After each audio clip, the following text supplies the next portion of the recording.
Hey, so glad you got here. We were totally waiting for you, just about to listen to a story. Picture a lonely road stretching through the medieval countryside beneath a sky so dark it looks as though someone spilled an entire barrel of ink across the heavens. Rain taps against leaves, wind curls around old trees, and somewhere in the distance, a horse is probably questioning its life choices. Tonight's tale follows the sort of road travelers usually avoid after sunset, unless they enjoy getting lost, soaked, or unexpectedly acquainted with suspicious geese. So before you get comfortable, take a moment to like the video and subscribe, but only if you genuinely enjoy what I do here. And while you're settling in, tell everyone down in the comments where you're listening from and what your local time is. It's always fascinating to see how many corners of the world gather together for these stories. Now settle in, get comfortable, and just relax. Today's tale starts like this. A man named Aldrich rode through the storm with all the enthusiasm of someone being personally chased by every cloud in the kingdom. The rain had begun shortly after midday. By evening, it had become a determined assault. His cloak was soaked. His boots were soaked. His horse, a patient gray gelding named Brindle, was soaked and seemed mildly offended by the entire situation. The road curved between dark hills where patches of mist drifted close to the ground, like wandering spirits searching for directions. Aldrich pulled his hood lower.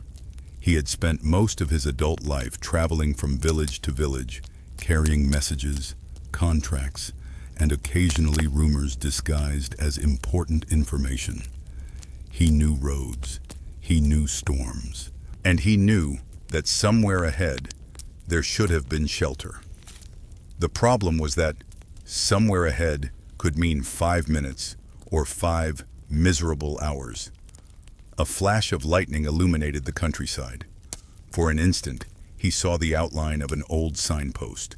Then darkness returned. Aldrich guided Brindle toward it.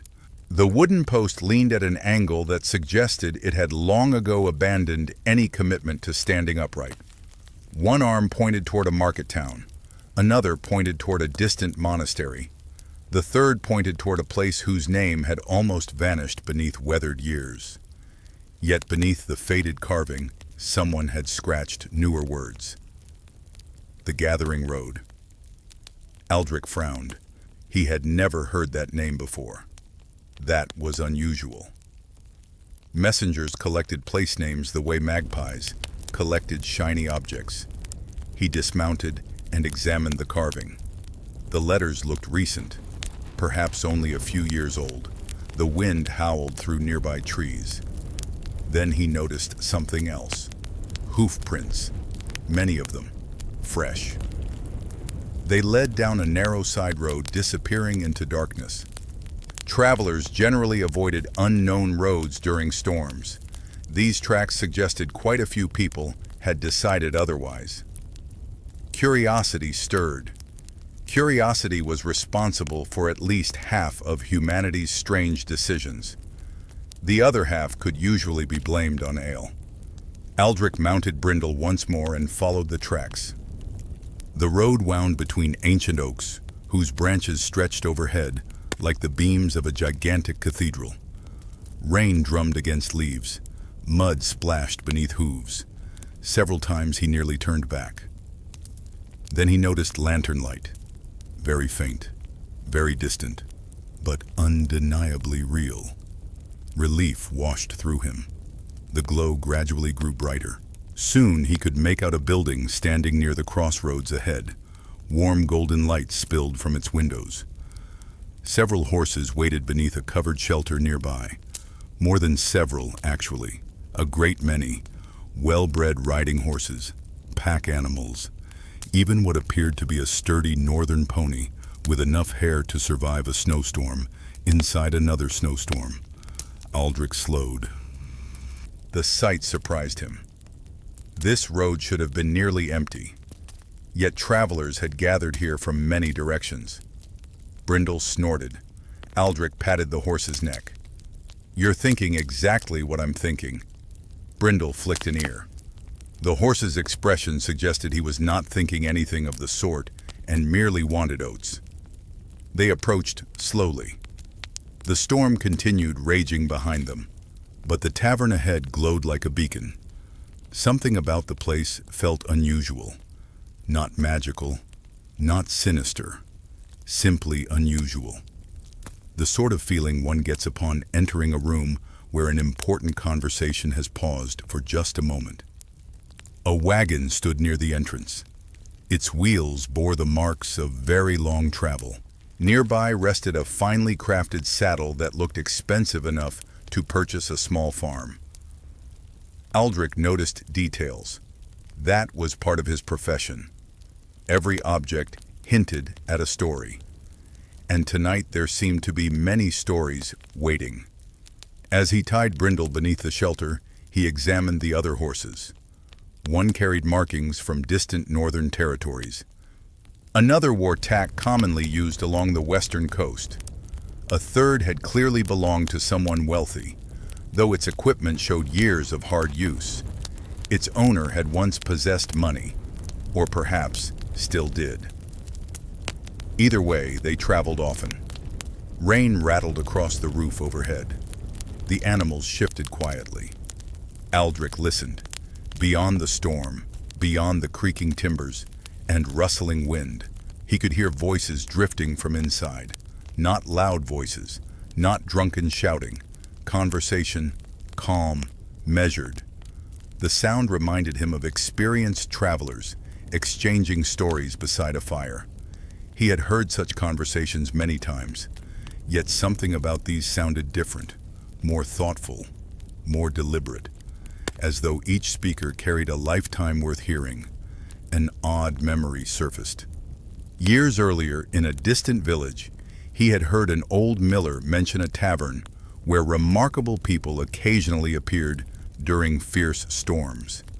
The miller had claimed retired knights, explorers, healers, sailors, and wanderers somehow found themselves gathered there.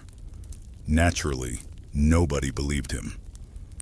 The man also insisted he once saw a chicken steal a silver spoon and hide it inside a church bell. To be fair, that second story had turned out to be completely true. History contains far more strange poultry than most chronicles admit. Aldrich smiled despite himself. The memory lingered. Could this be that same place? The thought seemed ridiculous, and yet the crowded stable suggested otherwise.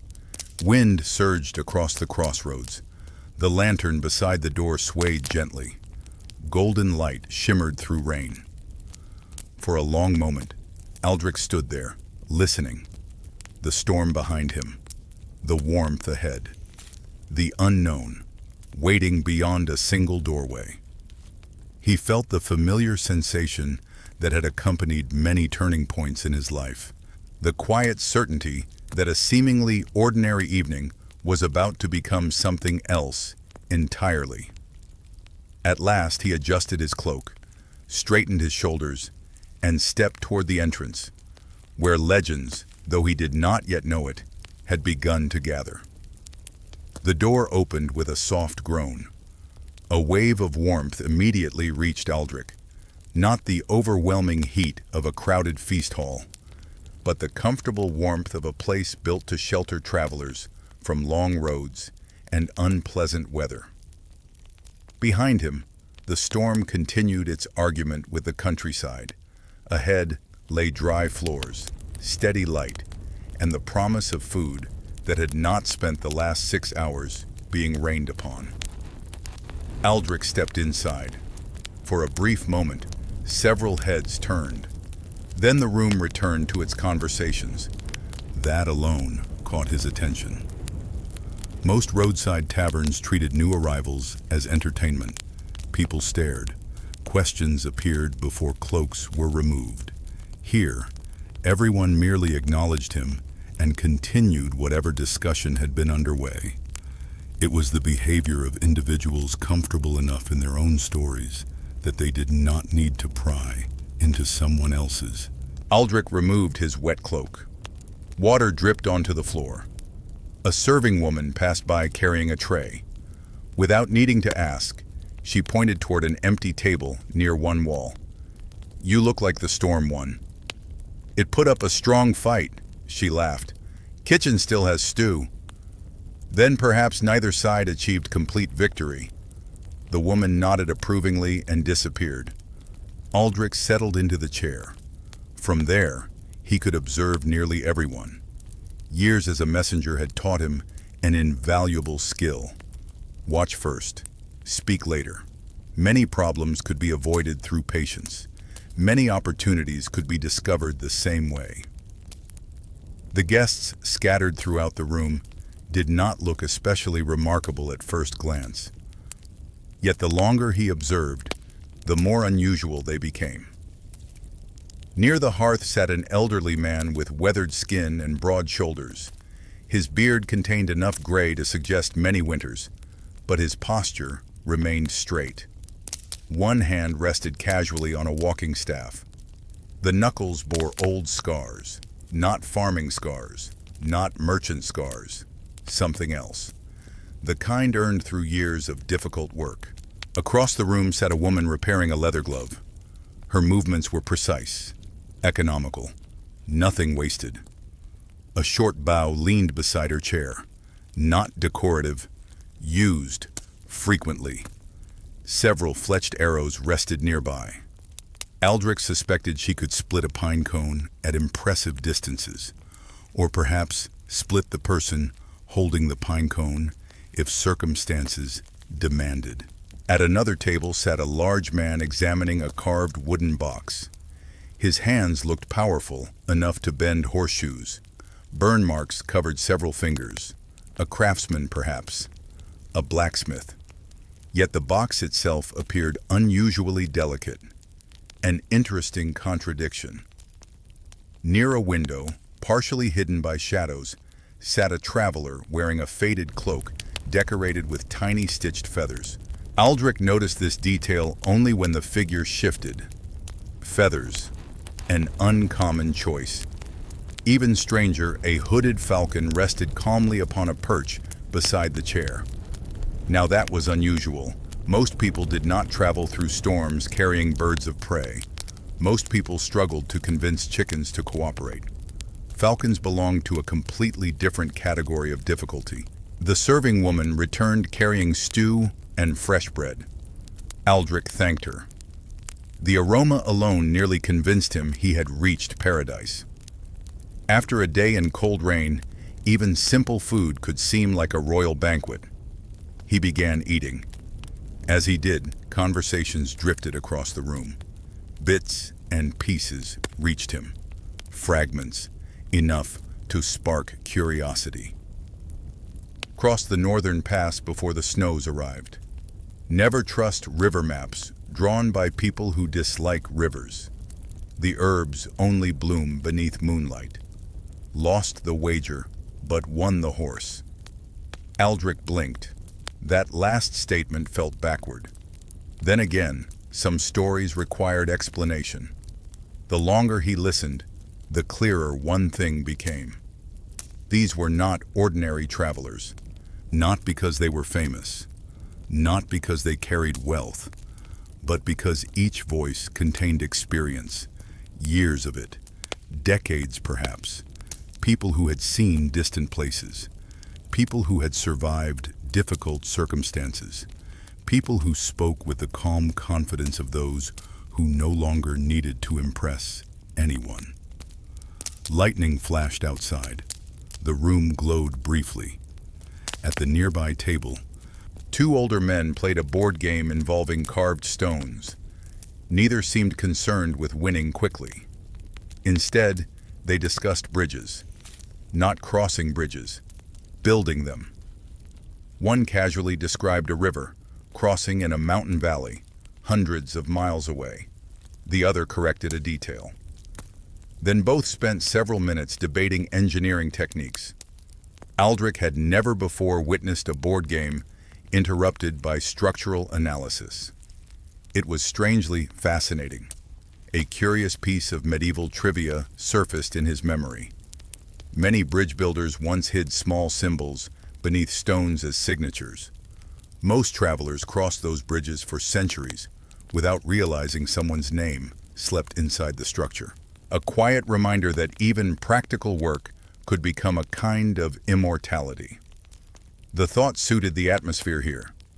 Everyone seemed connected to stories larger than themselves. A sudden burst of laughter erupted near the hearth. Aldrich glanced over. The elderly man with the staff had apparently finished recounting some tale. The listeners shook their heads. One wiped tears from his eyes. "You're telling me," said the blacksmith, "that the goat followed you for 3 weeks?" The old man nodded. 3 weeks. Why? It disliked me. That explains nothing. It explained everything to the goat. Another round of laughter followed. Even Aldrich smiled. The image of a determined goat conducting a personal campaign against a traveler felt entirely believable. Goats possessed a unique talent for treating logic as a mere suggestion. The room settled once more. Rain continued tapping against the windows. Time seemed strangely gentle here. Not slow exactly, simply unhurried. Nobody appeared eager to leave. Nobody watched the storm anxiously. Instead, they talked, listened, remembered. Aldrich found himself relaxing. For the first time in many days, he felt no pressure to continue onward. No destination demanded immediate attention. No schedule waited. Just an evening among strangers. Yet he could not shake the feeling that these people were connected somehow. Not friends exactly. Several had clearly never met before. He could tell by the questions they asked. Yet there was familiarity beneath their interactions. As though everyone understood an unspoken rule. Respect the road, respect the story, respect the traveler who carries both. The falcon shifted on its perch. Its owner finally lowered the hood from the bird. Sharp golden eyes immediately surveyed the room. The falcon looked more attentive than certain tax collectors Aldrich had encountered, perhaps more trustworthy as well. The bird's owner noticed Aldrich watching. For a moment, their eyes met. Then the traveler offered a small nod. Nothing more. Yet somehow, it felt like a greeting, an acknowledgement. You are welcome here. The simple gesture eased something inside him. Outside, thunder rolled across distant hills.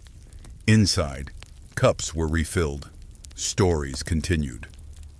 And Aldrich began to suspect the old miller's tale might have contained more truth than anyone realized, because this was no ordinary gathering, not by a long road's measure. And the night, he sensed, was only beginning. The storm deepened as the evening wore on. Rain swept against the windows in restless waves, while wind prowled around the building like a wolf denied entry. Inside, however, conversation continued with remarkable calm. Aldrich finished the last of his stew and settled back in his chair. The room had developed a comfortable rhythm. Stories rose and fell. Questions drifted from table to table. Occasionally, someone laughed. Occasionally, someone fell silent while remembering something that had happened many years before. The elderly traveler with the walking staff remained near the hearth.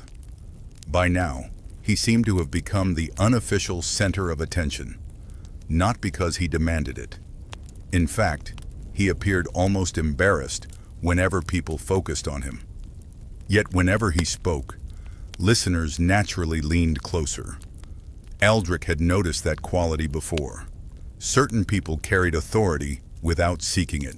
The serving woman refilled several cups. The old traveler thanked her. Then he stared thoughtfully into the fire. For a few moments nobody spoke. Finally, the blacksmith folded his arms. "You still haven't explained the banner."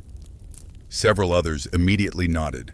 The woman with the bow looked interested. Even the falconer's attention shifted. Aldrich glanced around.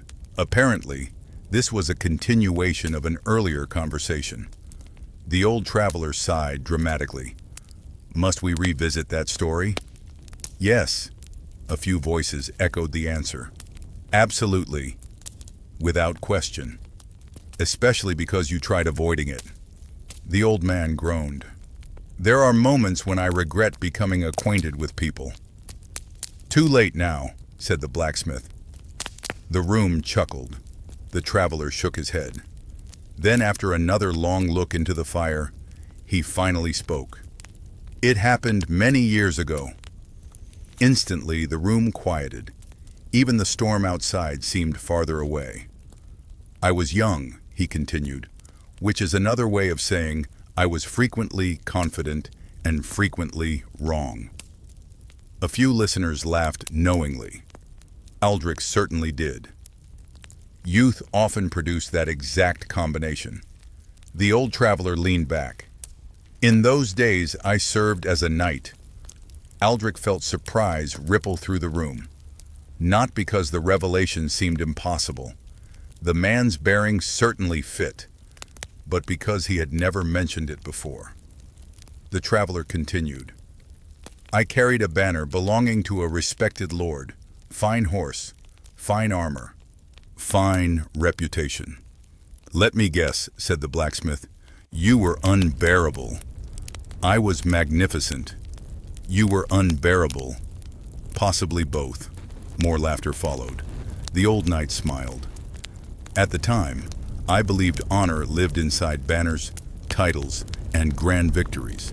The bigger the audience, the greater the achievement. He paused. Roads eventually cure people of ideas like that. The room grew thoughtful. Aldrich noticed several travelers nodding. They understood. Life had a way of sanding down pride, sometimes gently, sometimes with the subtlety of a falling tree. The former knight continued. I spent years chasing glory, tournaments, campaigns, public ceremonies. Every accomplishment had to be witnessed. And was it? Asked the archer. Usually. The old man poked the fire with a stick. That was the problem. Aldrich listened carefully. Something about the story already felt different. Not a tale of battles, not a tale of conquest. Something quieter. The knight stared into the flames. One autumn, I received orders to deliver an important message across the western borderlands. Aldrich immediately felt professional sympathy.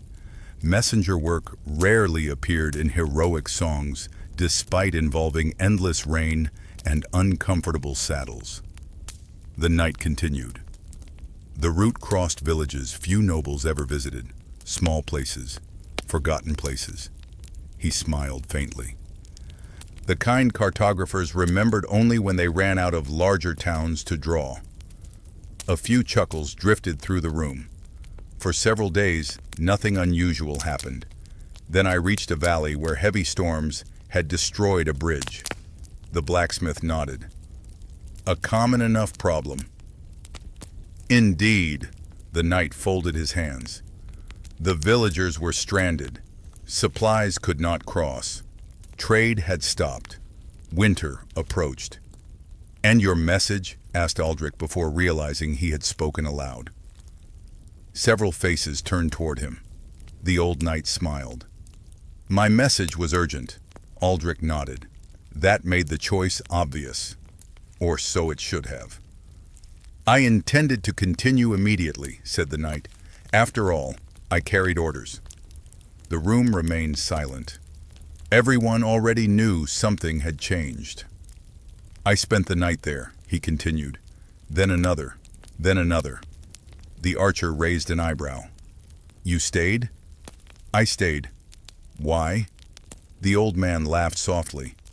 Because an old woman handed me a shovel that earned confused looks, including Aldrich's. The knight spread his hands. She saw armor and assumed I could help. The room burst into laughter. Aldrich nearly laughed into his drink. There was something wonderfully human about it. Years of training, noble status, military reputation, and an elderly villager simply deciding he looked suitable for manual labor. The knight grinned. Before I could object, she informed me I was digging drainage trenches. "What happened then?" asked the falconer. "I dug." More laughter followed. The knight continued. "One day became two. Two became five. Soon I was helping rebuild supports for the bridge." The blacksmith nodded approvingly. Now this sounded like a story he appreciated. The villagers worked beside me. Farmers, carpenters, fishermen, people whose names no chronicler would ever record. His voice softened, and they worked harder than any soldiers I had known. The room grew quiet again. Outside, thunder rumbled across the hills. The old knight watched the fire. When the bridge was finished, winter was only days away. He smiled faintly. The villagers held a feast. "Sounds deserved," said the archer. "Perhaps." The knight paused. That evening a child asked who I was. Aldrich waited. The silence stretched. I began listing my titles. The room chuckled. Then I stopped. He looked around at the listeners, because none of those titles mattered there. The fire crackled softly. No one cared which lord I served. No one cared how many tournaments I had won. The knight's gaze drifted toward the window. They cared that the bridge stood. A thoughtful silence settled over the room. Aldrich felt it too. The simplicity of the lesson, the weight of it. The old traveler continued. "So I left the next morning." "And the banner?" asked the blacksmith. A smile appeared. "There was a pole beside the bridge." The room leaned closer. "I tied the banner there." Several listeners blinked. "You left it?" "I did." The blacksmith stared. "Your lord must have been furious." "Oh, he was." Laughter exploded through the room. The knight joined in. "It took months to explain." "Were you punished?" "Extensively." More laughter. Then his expression softened. "Yet I never regretted it." The room quieted once more. The knight rested both hands atop his staff. "For years, I chased honor where crowds could see it." His eyes reflected the firelight. "That valley taught me honor often lives where nobody is watching." No one spoke for several moments. The storm continued outside. The fire burned steadily. Aldrich found himself thinking about forgotten roads, small villages, and bridges carrying travelers long after builders vanished. Perhaps legends were not always forged through grand victories. Perhaps sometimes they began with a shovel handed over by a determined old woman. Judging by the smiles around the room, everyone else was thinking much the same. And as the conversation slowly resumed, Aldrich realized the gathering contained exactly the kind of people the old miller had described. Not famous heroes, not larger-than-life figures. Simply extraordinary travelers whose greatest stories often involved the moments nobody expected to matter. The knight's story lingered in the room long after he finished speaking, not because it contained dragons, battles, or lost treasure. In truth, it contained none of those things, yet everyone seemed to appreciate it more for that reason. The best stories were not always the loudest. Sometimes they were the ones that quietly rearranged your thoughts while pretending to be simple. Aldrich noticed several listeners staring into their cups, not sadly, thoughtfully, as though remembering moments from their own lives that had once seemed insignificant.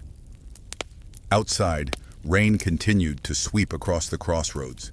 The storm showed no sign of surrendering. Inside, however, another round of food appeared. Fresh bread circulated from table to table. Someone produced a wedge of cheese from a travel pack. A second traveler contributed dried apples. Before long, the gathering felt less like a collection of strangers and more like companions sharing a road. The falcon perched beside its owner gave a short chirping sound. Immediately, several heads turned. The bird's owner sighed. "Yes, yes, I know." The falcon chirped again. "You ate recently." Another chirp. The traveler rubbed his forehead. Aldrich smiled. "Does the bird disagree?" The room laughed. The falconer pointed toward the bird. "He disagrees with everything." The falcon immediately made another noise. "There, you see?" Even the knight chuckled. The serving woman shook her head. "I once watched that creature steal an entire sausage." It was half a sausage. It was an entire sausage. The falconer's expression became defensive. The evidence remains inconclusive. The bird looked extremely pleased with itself. Aldrich suspected the serving woman was telling the truth. That was the thing about falcons. They carried themselves with such confidence that even obvious crimes somehow felt debatable. The blacksmith leaned forward. "How long have you traveled with him?" The falconer glanced at the bird. "Almost 12 years." 12 years? Closer to 13, actually. The archer whistled softly. "That's longer than some marriages." The room erupted with laughter. The falconer nodded. "Far fewer arguments, too," the falcon immediately squawked. "Present company excluded." More laughter followed. When it finally faded, the knight gestured toward the bird. "How did the two of you meet?" The falconer's smile softened. For the first time that evening, Aldrich noticed something distant in his eyes. A memory. An old one. "That," said the falconer, "is a much longer story." The room immediately approved. "Perfect. We have time." "The storm certainly does." The traveler shook his head. Then he carefully adjusted the bird's perch. The falcon settled comfortably. Apparently both were preparing themselves. "My name is Rowan," the falconer said. It was the first time he had introduced himself. Several listeners nodded. Aldrich filed the name away. Rowan looked toward the fire. "This happened nearly 20 years ago." The room quieted. "At the time, I served a noble household in the Eastern Territories." He scratched the falcon gently beneath its neck. "I trained hunting birds." The falcon closed its eyes in apparent satisfaction. Aldrich found this amusing. Predators always seemed terrifying until somebody scratched them like oversized cats. Rowan continued. "One winter, a messenger arrived carrying sealed instructions." Aldrich instinctively paid attention. Messenger stories interested him, usually because they involved terrible weather. This one, apparently, was no exception. The message concerned a dispute between two neighboring lords. Several groans sounded around the room. "Exactly," Rowan agreed. "No one enjoys disputes between neighboring lords except the people selling parchment." The blacksmith laughed so hard he nearly spilled his drink. Rowan continued. "The disagreement itself was ridiculous." "Most are," said the knight. "True." "What happened?" Rowan smiled faintly. "They argued over ownership of a stretch of woodland." Aldrich nodded. That sounded painfully normal. Land disputes were as common as mud, usually more stubborn. "The problem," Rowan explained, "was that winter storms had made travel nearly impossible." "So messengers couldn't move safely?" asked Aldrich. "Correct." The falconer pointed toward the bird. "Which is where I entered the story." Several listeners immediately understood. The bird, of course. Rowan leaned back.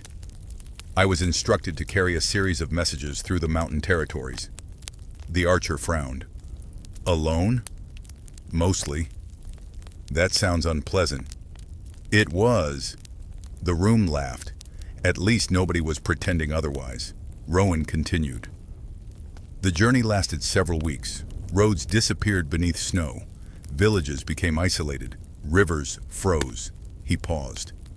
At one point, I spent 3 days trapped inside a shepherd's hut because a snowstorm decided movement was an offensive concept. Several listeners nodded knowingly. Travelers respected weather. Weather did not return the favor. The falcon shifted slightly. Rowan smiled. And during that journey, I acquired a companion. He gestured toward the bird. The falcon seemed proud of this fact. As a chick? Asked the blacksmith. No.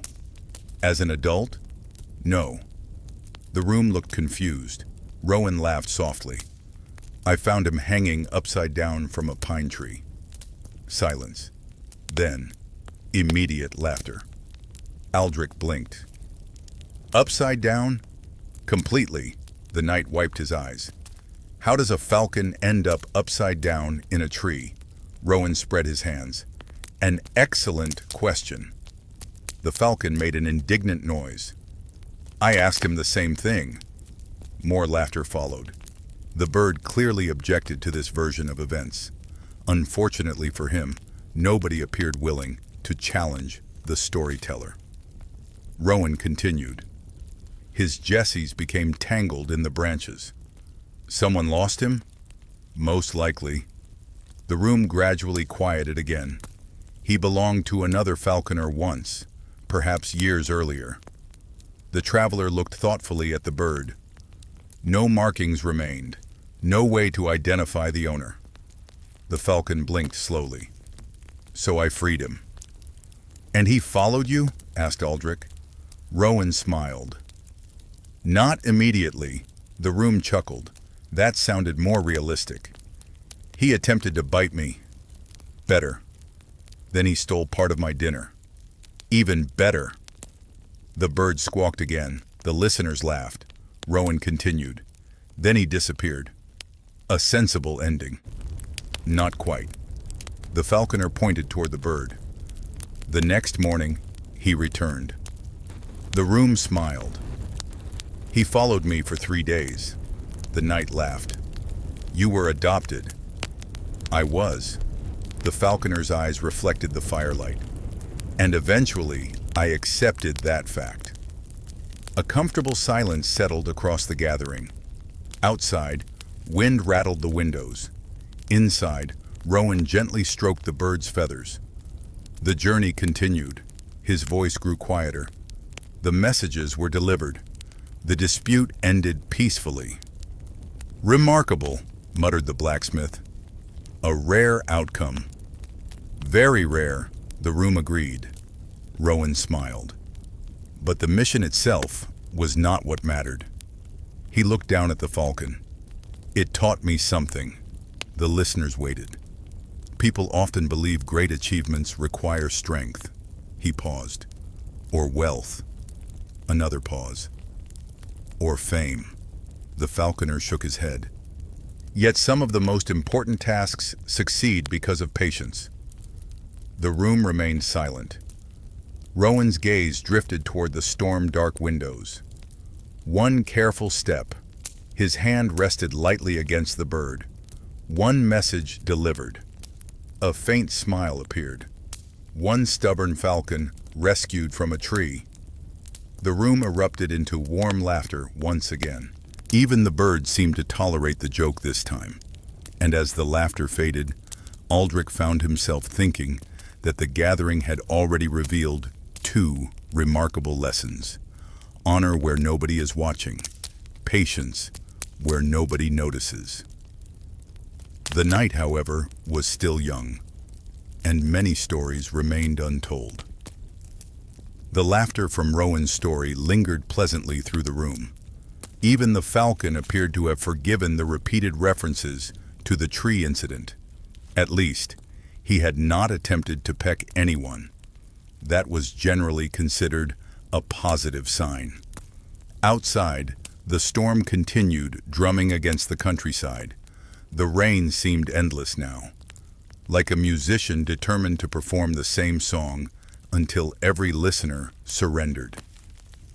Inside, the fire crackled steadily. Shadows danced across the walls. The gathering settled deeper into the night. Aldrich found himself enjoying something he rarely experienced on the road. Stillness, not the absence of movement, the absence of urgency. For once, nobody needed to leave. Nobody needed to arrive. The storm had placed the entire world on pause. And in that pause, stories flourished. The blacksmith stretched his broad shoulders. "I suppose it's my turn to ask a question." The knight raised an eyebrow. "A dangerous declaration. I accept the risk." The blacksmith looked around the room. His gaze eventually settled upon a weather-beaten sailor seated near the far side of the hearth. The man had spoken very little all evening. Yet Aldrich had noticed him listening carefully to every story.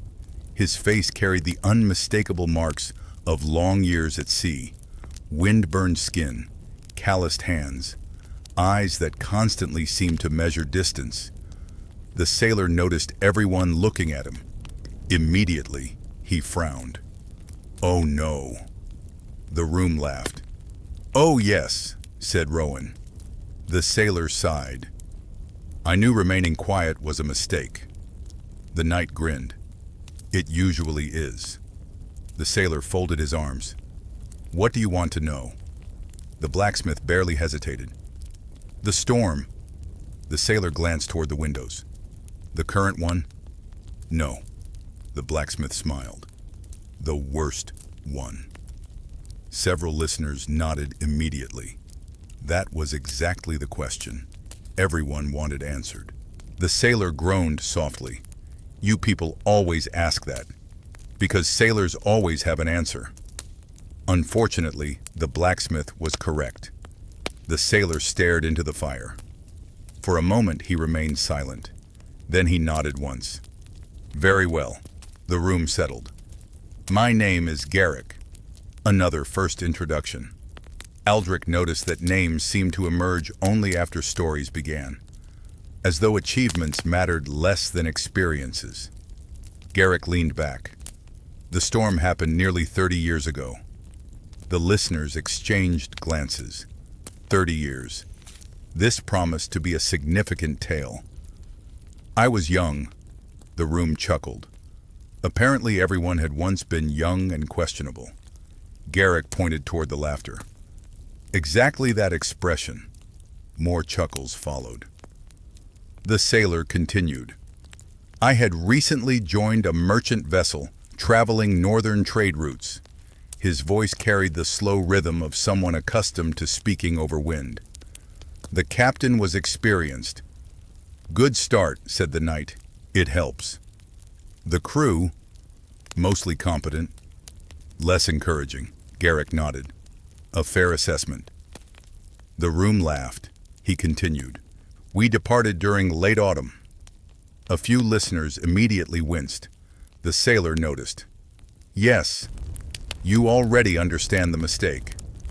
The sea, Aldrich knew, became increasingly dangerous as winter approached. Even people who had never seen an ocean seemed aware of that fact. Garrick stared into the flames. For several weeks, everything went smoothly, naturally. Stories always began that way. The room seemed to understand this too. Several smiles appeared. Then Garrick shrugged. After that, the sea remembered it was the sea. Laughter erupted. The knight slapped the table. "A perfect description." Garrick nodded solemnly. "Thank you." The room settled once more. "We encountered the storm 3 days from shore." His expression grew distant. "The sky darkened before noon." The sailor paused. "By evening, waves rose higher than buildings." Aldrich felt the atmosphere change. Even without seeing it, he could imagine the scene.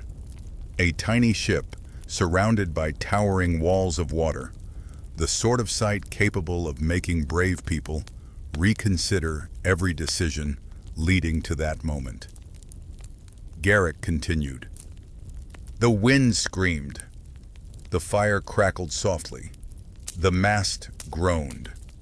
The room remained silent, and every sailor aboard suddenly became extremely religious.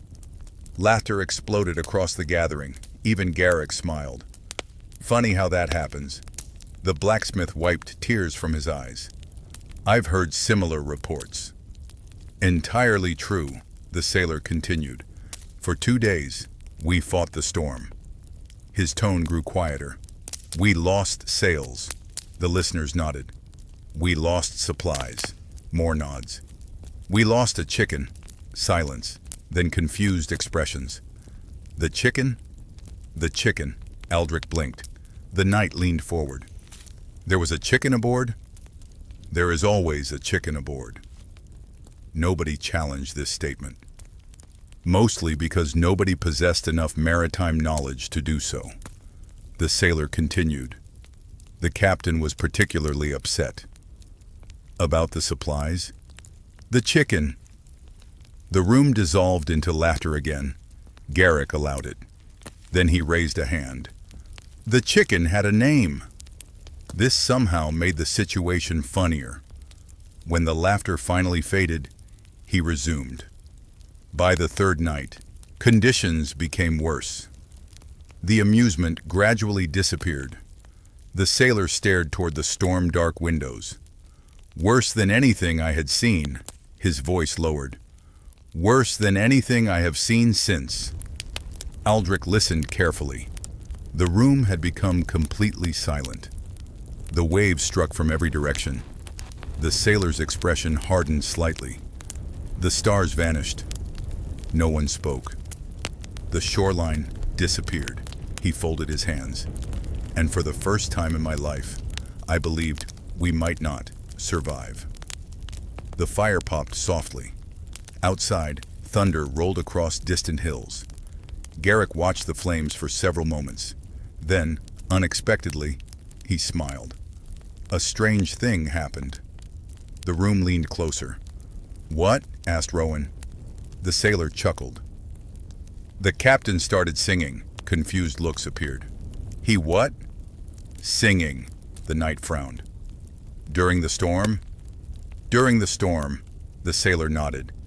It was terrible. Laughter immediately returned. Terrible? Awful. The room laughed harder. He couldn't hold a tune? He assaulted several perfectly innocent melodies. Even the archer was wiping tears from her eyes now. Garrick grinned. But then, something remarkable happened. The laughter slowly faded. The crew joined him. A thoughtful silence followed. One by one, listeners seemed to understand. The sailor nodded.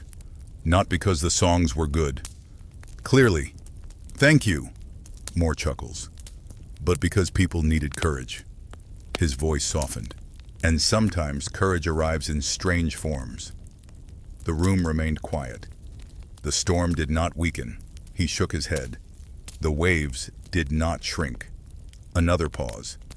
The danger remained exactly the same. The sailor smiled faintly. Yet somehow the fear became easier to carry. Aldrich found himself nodding. He understood. Fear shared among companions rarely disappeared, but it became lighter, more manageable, like a burden divided among many shoulders. Garrick looked around the room. We survived, the blacksmith smiled. I gathered that. An excellent observation. The room laughed again. The sailor pointed dramatically. This is why blacksmiths rarely become prophets. More laughter. Then his expression softened. When dawn arrived, we found ourselves far off course. He paused. Yet alive, the room nodded. Alive was often enough. The greatest victory of all, some days. Garrick leaned back. Years later, I realized something. The listeners waited. The storm wasn't what I remembered most. Aldrich raised an eyebrow. No one interrupted. The songs were. Silence settled once more. Comfortable silence. Thoughtful silence. The sailor smiled toward the fire. Not because they were beautiful. The room chuckled. They certainly were not. Another pause. But because they reminded me that no one faces the sea alone. Outside, the rain continued falling. Inside, the fire glowed warmly. And for a little while, everyone seemed content, simply listening to the storm from a place of safety. For a time after Garrick finished speaking, nobody rushed to fill the silence. The storm outside seemed gentler now, not weaker, simply farther away. Perhaps because everyone had spent the last several hours traveling through memories far more distant than the rain beyond the windows. The fire crackled softly. A log shifted. Sparks rose briefly before disappearing into the chimney. Aldrich looked around the room. The gathering had changed. Not visibly. The travelers still occupied the same chairs. The same cups rested upon the same tables. Yet the atmosphere felt different, warmer. The sort of warmth that came not from fire, but from shared understanding. Stories had a habit of doing that. People arrived as strangers, then slowly became companions, not because they agreed on everything, because they recognized parts of themselves in one another. The archer sat quietly, sharpening a knife. The knight watched the flames. Rowan occasionally exchanged stern looks with his falcon whenever the bird considered stealing unattended food. The blacksmith appeared deep in thought. Eventually, he glanced across the room. His attention settled upon a woman seated near the window. Unlike many of the others, she had spoken very little all evening. A leather satchel rested beside her chair. Several small pouches hung from her belt. Bundles of dried plants peeked from the top of her pack. Aldrich had noticed her before. She possessed the calm demeanor of someone who spent a great deal of time observing rather than talking. The blacksmith nodded toward her. "I believe we've neglected one of our companions." Several heads turned. The woman smiled faintly. "I was hoping that would continue." The room laughed. "A dangerous strategy tonight," said Garrick. "Apparently." The knight gestured politely. "Will you share a story?" The woman considered. Then she sighed. "One." The room immediately approved. She shook her head, as though regretting the decision already. "My name is Elswith," another name added to the gathering. Aldrich found himself pleased by that. Names transformed stories, made them feel less like legends and more like memories. Elswith folded her hands. "I am an herbalist." The blacksmith nodded. That matched the satchel, the dried plants, the patient expression. Everything about her seemed to fit. The herbalist glanced toward the rain-streaked windows. "My story begins in a valley. Few people visit." Aldrich smiled. So many interesting tales seemed to begin exactly that way. Forgotten places, remote roads, small communities. History rarely paid attention to them. Yet they appeared again and again in the most meaningful stories. Elswith continued. "It happened during a difficult summer." Her voice carried a gentle rhythm, not dramatic, not theatrical, simply steady. The crops failed, the room quieted, several listeners exchanged understanding looks. That alone could devastate a village. Cattle became weak. Another pause. Wells began drying. The atmosphere grew more serious. Aldrich knew enough about rural life to recognize the danger. One bad season could become a catastrophe. The herbalist rested her hands atop the table. The valley held only 3 small settlements. She smiled faintly. The sort of places travelers often passed without noticing. A curious historical fact surfaced in her memory.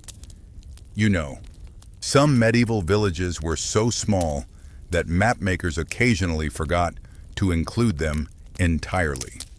The knight chuckled. "I've visited places like that." "So have I." The room smiled. Tiny communities existed all across the countryside. Entire generations living in locations most chroniclers never mentioned. Elswith continued. "At first, everyone believed the drought would end. She paused. It didn't. The fire crackled softly. Then illness appeared. The room grew completely silent, not out of fear, out of respect. Even centuries ago, people understood how quickly illness could change lives. The herbalist looked toward the flames. The sickness wasn't especially deadly. A few listeners relaxed slightly. But it spread. The relief faded. And it weakened people already struggling with shortages. The room nodded. That was often enough. Aldrich watched Elswith carefully. Unlike the previous storytellers, she spoke with very little embellishment. No dramatic gestures, no grand pauses, simply facts. And somehow that made the story feel even more real. "What did you do?" asked Rowan. Elswith smiled. Worried. The room laughed softly. "An excellent beginning." "Quite," the herbalist continued. "I traveled between settlements gathering information." She pointed toward her satchel. "Different symptoms, different conditions." The blacksmith nodded. "You searched for patterns." "Exactly." Aldrich noticed how quickly the craftsman understood. Perhaps because both professions required observation. The herbalist continued. "For several days I found nothing unusual." She paused. "Then I noticed a coincidence." The room leaned slightly closer. "In every household where people recovered quickly," she smiled, "they drank the same tea." Several eyebrows rose. The knight tilted his head. "Tea? Tea." The room waited. Elswith chuckled softly. The reaction clearly amused her. "At first, I dismissed it. Reasonable. Very." She nodded. "Then I examined the ingredients." The herbalist's eyes brightened slightly. The first sign of genuine excitement all evening. One plant appeared repeatedly. Aldrich found himself leaning forward. The room had become completely engaged. "A common marsh herb." The blacksmith frowned. "Something rare?" "Not at all." The herbalist smiled. That was the remarkable part. Several listeners exchanged glances. "Interesting. Very interesting." Elswith continued. "People walked past it every day." The room remained silent. "It grew beside streams." Another pause. "Along roads." Another. "Even near grazing fields." The herbalist spread her hands. The answer had been visible the entire time. Aldrich smiled.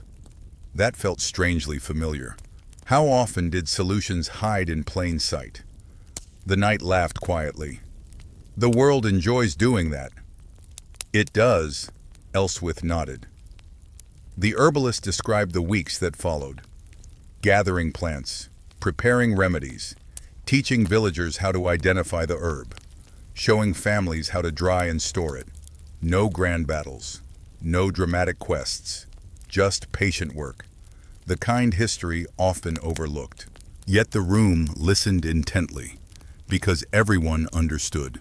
Small efforts accumulated, one lesson taught, one family helped, one village strengthened. The effects spread outward, like ripples in a pond. Eventually Rowan spoke. "And it worked?" Elswith smiled.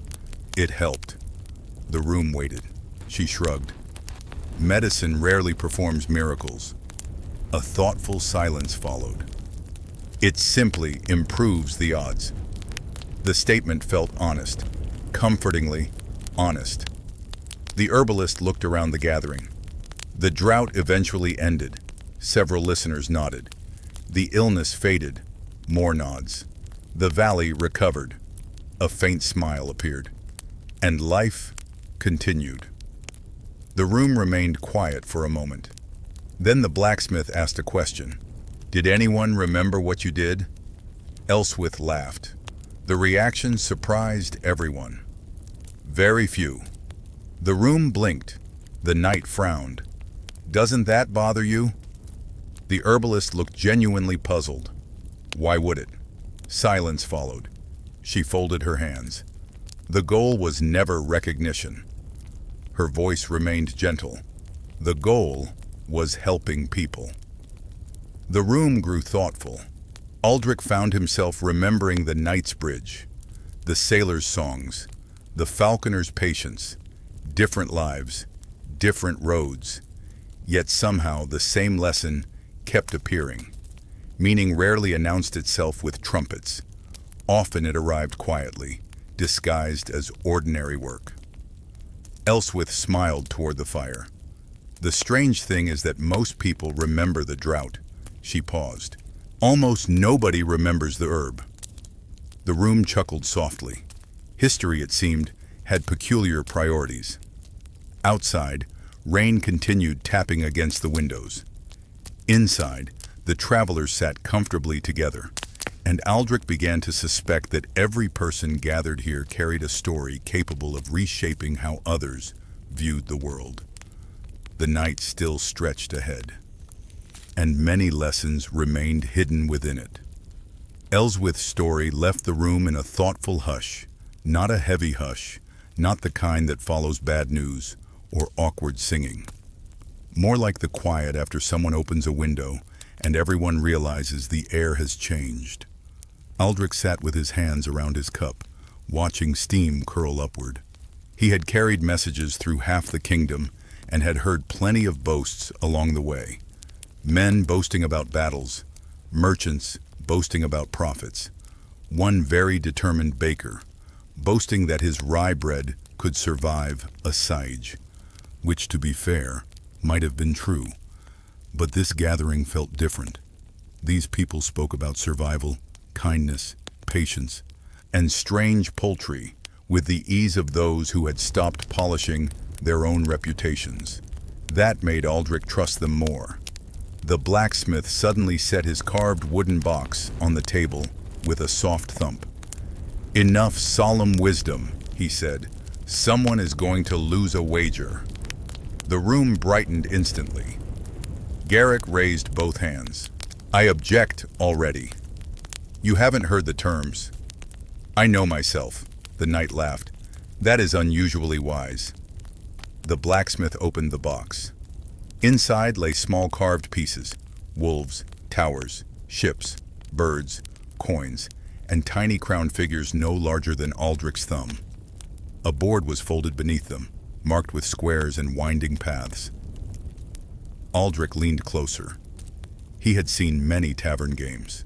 Dice, cards, pebble counting, guessing whether a sleeping man would fall off a bench before sunrise. This one looked old. "Where did you get that?" Rowan asked. The blacksmith smiled. "From a scholar who owed me money." "Did he pay with the game?" "He paid with a story about the game," Garrick groaned. "That means he did not pay." "Correct," the room laughed. The blacksmith unfolded the board. "It is called Kings and Roads." The knight narrowed his eyes. "I know this game." "Then you may lose with dignity."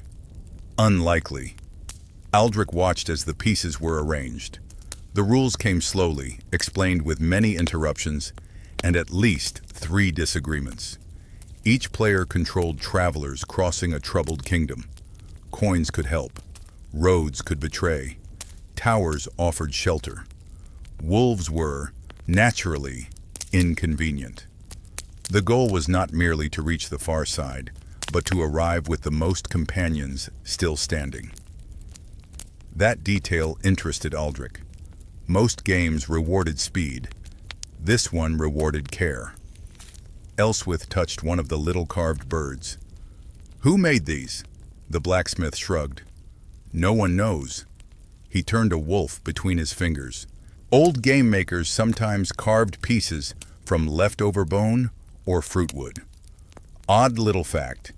In some villages, people believed a board game should never be burned, because all the arguments played over it would escape into the house. Garrick looked alarmed. "That explains my uncle." The room laughed again. The first round began. The knight played boldly, sending his pieces forward as though charging across a battlefield.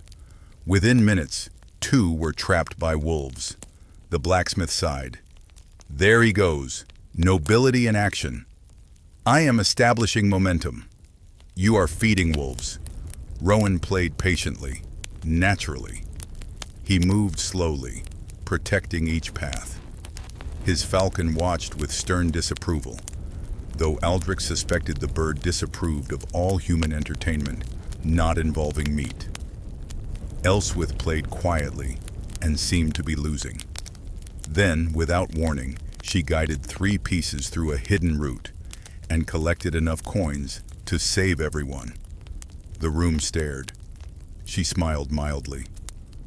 Plants are not the only things that grow beside overlooked paths. The blacksmith pointed at her. Dangerous woman. Observant woman. Same thing. Soon wagers began. Nothing serious. A heel of bread, a dried apple, a promise to tell the next story. One particularly bold guest wagered that Garrick could not remain silent for the length of a full round. Garrick accepted. He lasted 11 breaths. The loss was immediate and richly celebrated. Aldrich found himself pulled into the second round. At first he protested. I do not know the game. Excellent, said the knight. Neither does anyone else, apparently. So Aldrich sat at the board. The carved pieces felt smooth beneath his fingers. He chose ships because they were nearest. Garrick approved. A wise choice. You lost last round. Details. As they played, Aldrich began noticing things.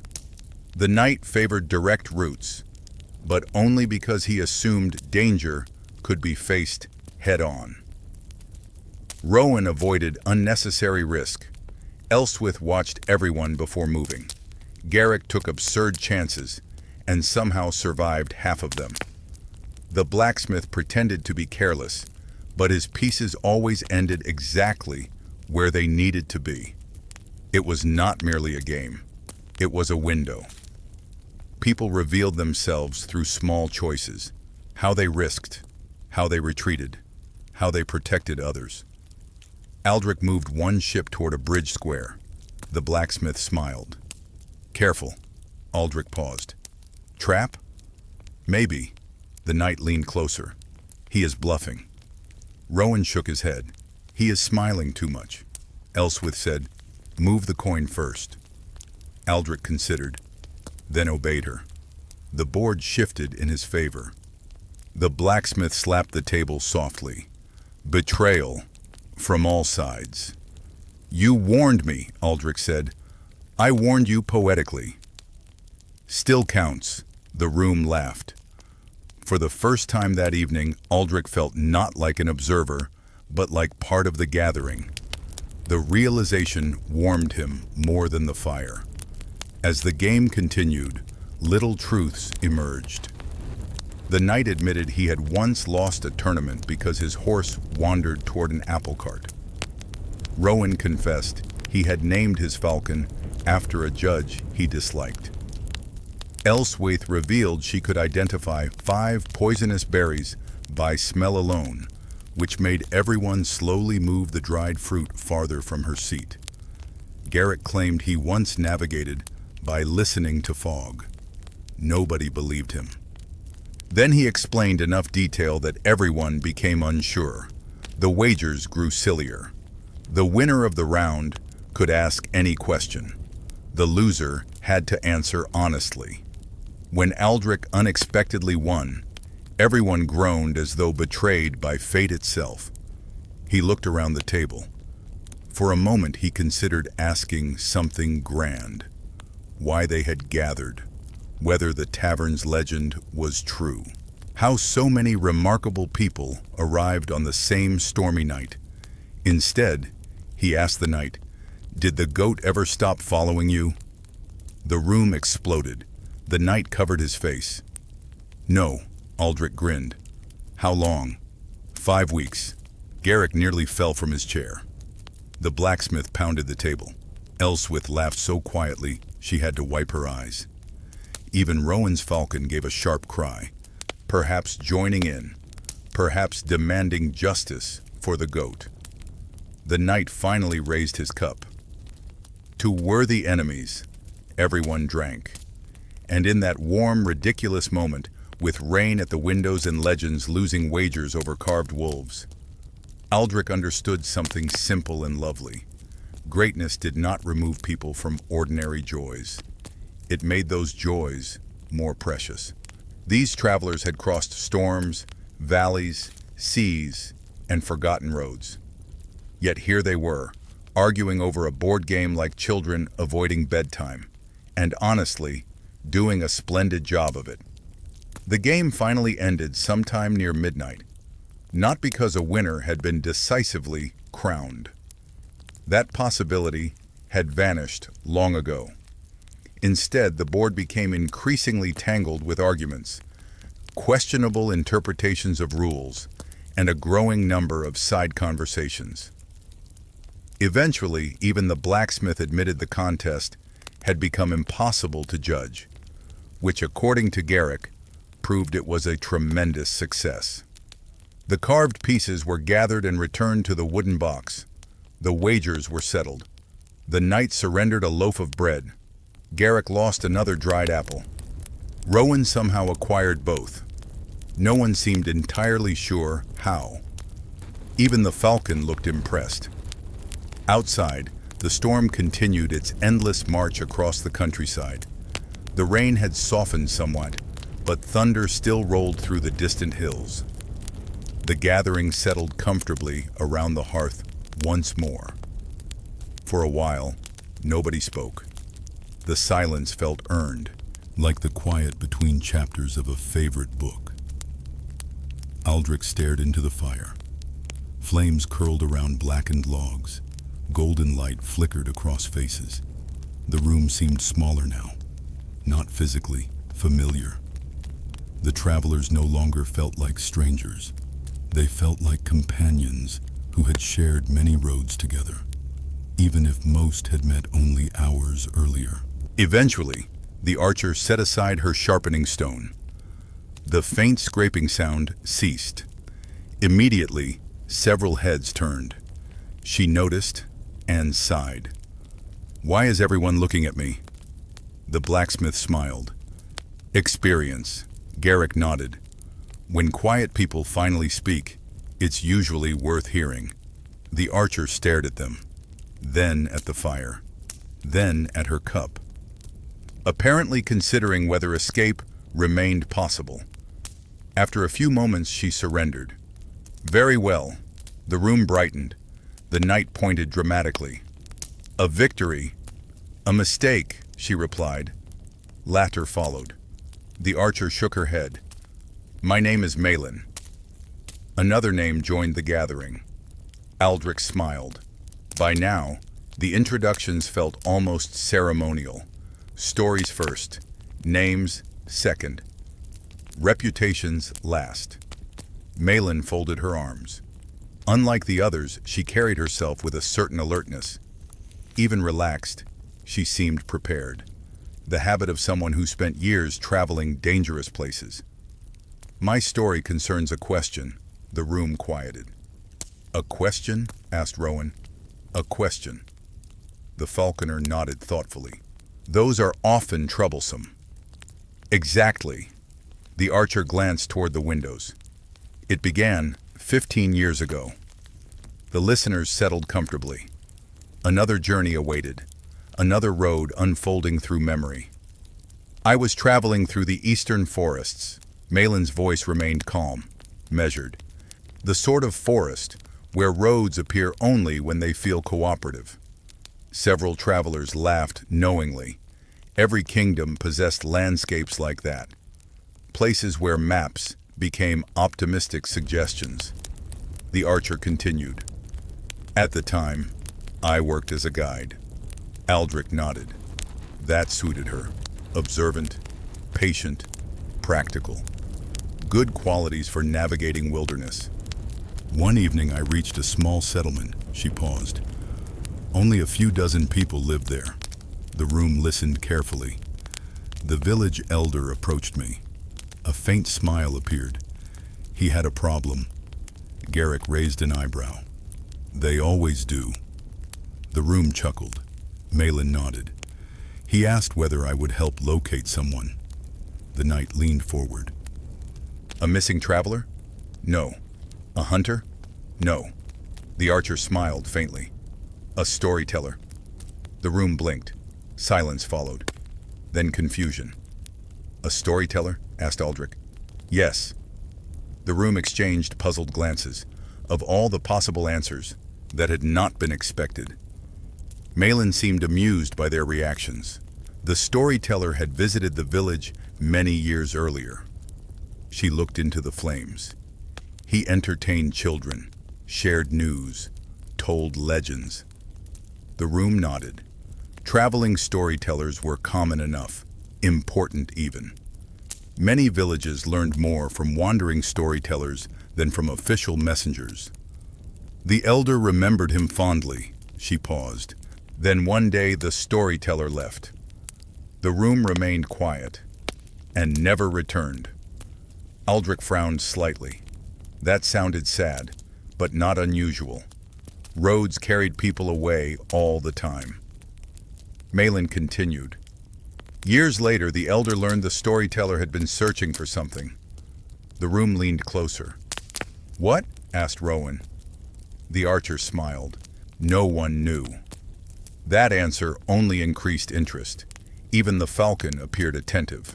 Or hungry. Possibly both. The elder asked me to investigate. The knight laughed softly. 15 years later? Precisely. The room chuckled. It seemed a remarkably delayed investigation. Malin nodded. I thought the request was absurd. Reasonable. Very. The archer shrugged. Then curiosity won. Aldrich smiled. There it was again. The force responsible for half of humanity's adventures. The other half, of course, remained all. Malin continued. I followed rumors. The room settled deeper into attention. Village records. Another pause. Old travelers. Another. Abandoned campsites. The blacksmith whistled softly. That's a great deal of effort. It became a habit. The archer looked thoughtful. One clue led to another. The story unfolded gradually. A year passed, then two, then more, not continuously. Malin had other work, other journeys, other responsibilities. Yet whenever she entered a new region, she asked questions. Had anyone heard of the storyteller? Had anyone seen him? Did anyone know what he sought? Most answers led nowhere. Some contradicted each other completely. One witness described a tall man. Another described a short one. A third insisted the storyteller possessed a beard large enough to shelter wildlife. The room laughed. Garrick nodded. An important identifying feature. Apparently. Malin smiled. Years slipped by. The search continued. The mystery deepened. Aldrich found himself captivated, not because the stakes seemed enormous, but because they felt human. A single old man wondering what happened to someone he once admired. A guide curious enough to keep asking. The sort of mystery most people would ignore, yet somehow impossible to forget. Finally, Rowan spoke. Did you find him? The room became still. Malin stared into the fire, then nodded. I did. The listeners immediately leaned closer. The archer smiled. It happened in the mountains. The silence deepened. I found an elderly man living alone beside a valley lake. Aldrich waited. The room waited. Everyone waited. He was the storyteller. The night blinked. Alive. Very much alive. Relief swept through the gathering. Unexpected relief, as though everyone had become invested without realizing it. What was he searching for? Asked Elswith.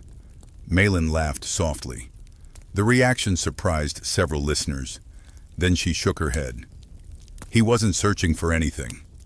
Confusion returned. The room stared. What do you mean? The archer smiled toward the flames.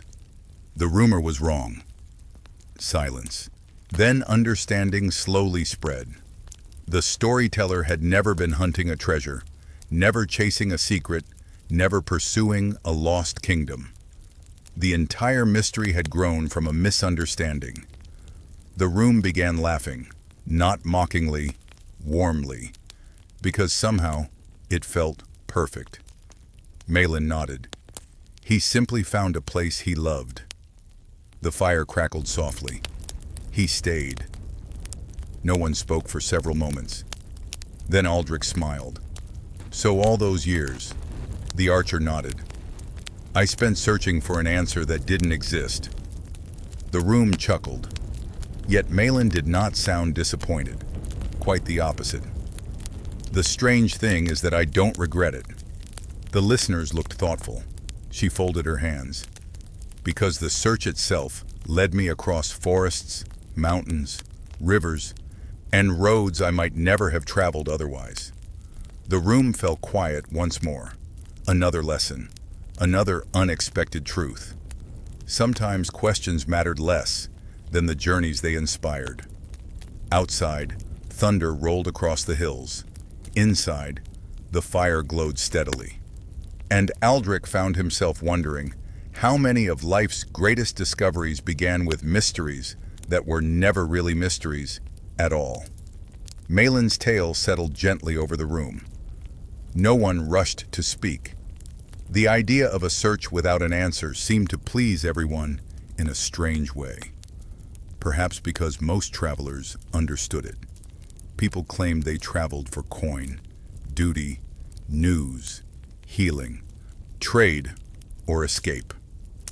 Yet often, beneath all those sensible reasons, they were following questions they could barely name. Aldrich knew that feeling. He had told himself for years that he rode because messages needed carrying. That was true, mostly. But there were mornings when he left a village before sunrise, simply because the road ahead looked unknown. That was not professionalism. That was curiosity wearing boots. The fire shifted. A small piece of wood collapsed inward, sending a burst of sparks up the chimney. The blacksmith watched them vanish. Forgotten roads, he murmured. The knight glanced at him. Thinking of one? Many. Garrick lifted his cup. That sounds like the beginning of trouble. Or history, Elswith said. Same family, Garrick replied. The room chuckled. Then the blacksmith reached into his pack and drew out something wrapped in dark cloth. The movement caught every eye. Even Rowan's falcon leaned forward, though he likely hoped the cloth contained meat. It did not. The blacksmith unfolded the bundle carefully. Inside lay a small metal disc, green with age, a coin, or something like one. It was wider than Aldrich's thumb and marked with a symbol worn nearly smooth. A tower beneath 3 stars. The knight leaned closer. I have seen that mark. So have I, said Garrick. The blacksmith nodded. Most people have, though they rarely know where. Aldrich studied the coin. Where is it from? The blacksmith turned it in the firelight. A kingdom that no longer exists. The room quieted. That phrase always carried weight. A kingdom that no longer exists. It made even mighty walls seem fragile. The blacksmith set the disc on the table. Old chronicles call it Ver, Malin frowned. The Hill Kingdom? Yes. Elswith looked surprised. I thought Ver was only a border legend.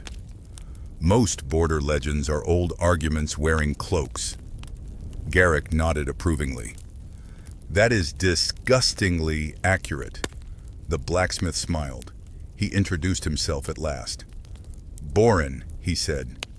The name suited him. Solid, plain, strong as a doorbeam. Borin tapped the coin gently. I found this when I was young, long before I became useful with a hammer. The knight laughed. Were you ever young? Briefly. It was unpleasant for everyone. The room smiled. Boren continued. I was apprenticed to a smith near the western hills. One spring, heavy rains broke part of an old road above the village. Aldrich listened. Roads again. Always roads. The hillside slid away, Boren said, and beneath it we found stones cut by human hands. Ruins, Rowan said. Ruins. The fire popped softly. Not large ones. No palace. No shining hall. Just foundations, steps, and pieces of wall hidden beneath roots. Boren's voice slowed. Among them we found coins like this. The room leaned in. Aldrich imagined the scene clearly. Wet earth. Broken hillside. Villagers standing in mud, staring at stones untouched for centuries. History revealed not by scholars, but by rain. Boren smiled faintly. Odd little thing. In some lost settlements, people buried coins beneath thresholds for luck. So when old houses collapse, luck ends up scattered everywhere like spilled grain. Garrick looked at the coin. Did it work? Boren shrugged. The houses are gone. Fair answer. A few soft laughs moved through the room. Boren continued. The village priest said the ruins should be left alone. The reeve said anything valuable belonged to the Lord. The children said the tunnels belonged to them. The children were correct, Malin said. Usually are, Boren replied. He turned the coin again. The elders argued for days. Of course, said the knight. Of course. Meanwhile, I kept visiting the ruins. The blacksmith's expression softened. I do not know why. Something about them troubled me. Aldrich understood. Some places felt unfinished, not haunted, not cursed, simply waiting for someone to notice. Boren looked around the room.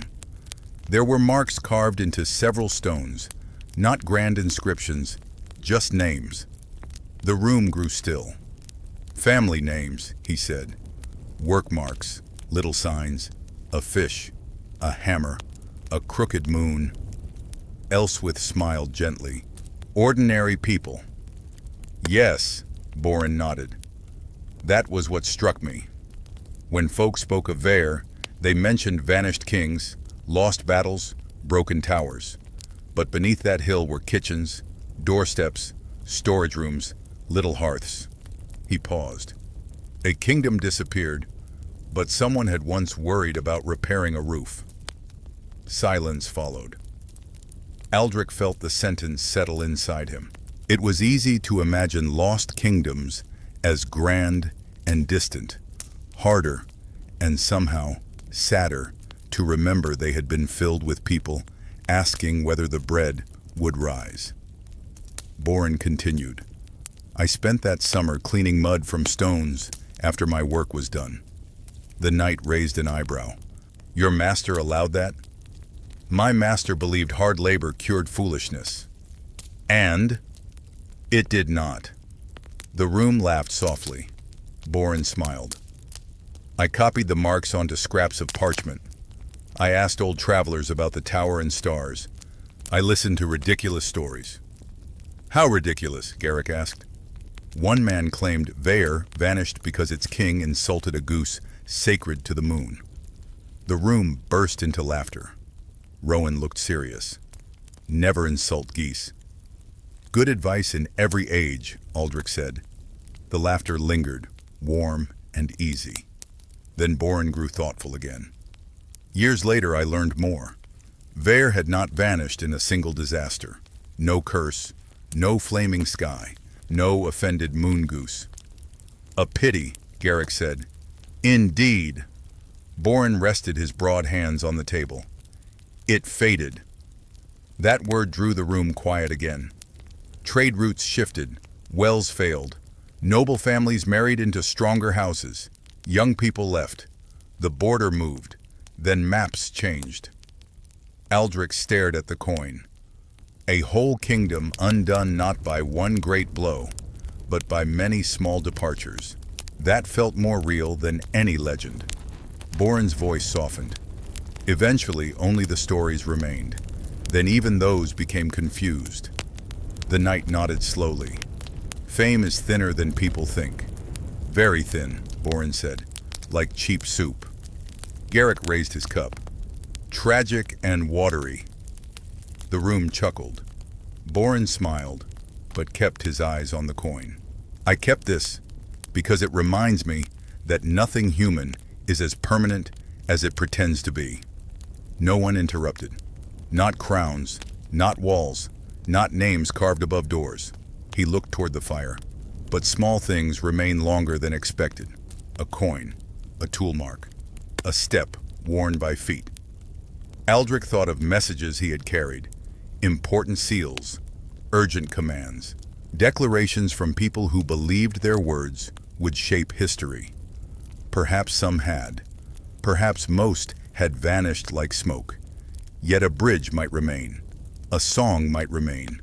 A herb taught from one hand to another might remain. A question might keep someone walking for years. Boren wrapped the coin again. The Lost Kingdom taught me this. Do useful work. Tell true stories. Be kind where possible. The rest is dust negotiating with the wind. The room sat quietly with that. Outside, the rain tapped softer against the windows. Inside, the gathered travelers seemed older and gentler in the firelight. And Aldrich, who had entered only seeking shelter, began to feel that the night itself was uncovering buried ruins inside him. Small, forgotten rooms. Old questions. Quiet marks he had never bothered to read. For several moments after Boren finished speaking, nobody said a word. The wrapped coin remained on the table between them. A small object, a simple object, yet somehow it carried the weight of centuries. Outside, the storm had begun to ease. Rain still fell, but its furious energy had softened into a steady rhythm. The wind no longer clawed at the windows. Instead, it wandered through the darkness beyond the crossroads, like a traveler finally growing tired. Inside, the fire burned low and warm. The gathering had settled into that rare part of the night when conversation became quieter, not weaker, deeper. People spoke less often, but when they did, their words seemed to travel farther. Aldrich found himself wondering how many lives had crossed paths in this room over the years. How many stories had been shared beside this same hearth? How many travelers had arrived seeking shelter and departed carrying something unexpected? The blacksmith carefully tucked away the ancient coin. As he did, Garrick stretched and yawned. The sailor looked around. We've heard from a knight, he pointed. A falconer, another gesture. An herbalist, a nod. An archer, yet another. A blacksmith. The room smiled. Garrick folded his arms. But I feel we are ignoring an important question. The knight sighed dramatically. Whenever sailors say that, trouble follows. Usually, the room laughed. Garrick pointed toward Boren. What exactly is inside that box? The blacksmith blinked. My box? Your box. Several listeners immediately nodded. Aldrich realized everyone had been curious about it since the beginning of the evening. The carved game pieces had emerged from it, yet the box itself remained mysterious. Boren looked mildly alarmed. Nothing interesting. The room erupted into disbelief. Impossible. That's never true. You carried it across a storm. The blacksmith groaned. Fine. He reached for the box. Slowly, carefully, he lifted the lid. Aldrich expected tools, perhaps keepsakes. Instead, he found several small objects wrapped in cloth. Each appeared old. Each seemed ordinary, yet Boren handled them with remarkable care. The blacksmith selected one bundle, then another. Finally, he chose a third. The others remained untouched. The room watched. "What are those?" asked Rowan. Boren unwrapped the first object. A spoon. Silence. The room blinked. "A spoon?" Garrick asked. "A spoon." The sailor looked profoundly disappointed. The blacksmith smiled. "Patience." The room chuckled. Boren placed the spoon on the table. Its surface had become worn smooth through years of use. The handle bore simple decorative carvings, nothing especially valuable, nothing especially rare. Yet the blacksmith regarded it almost fondly. "Many years ago," he said, "I received a commission." The room settled once more. Apparently another story had begun. Boren folded his hands.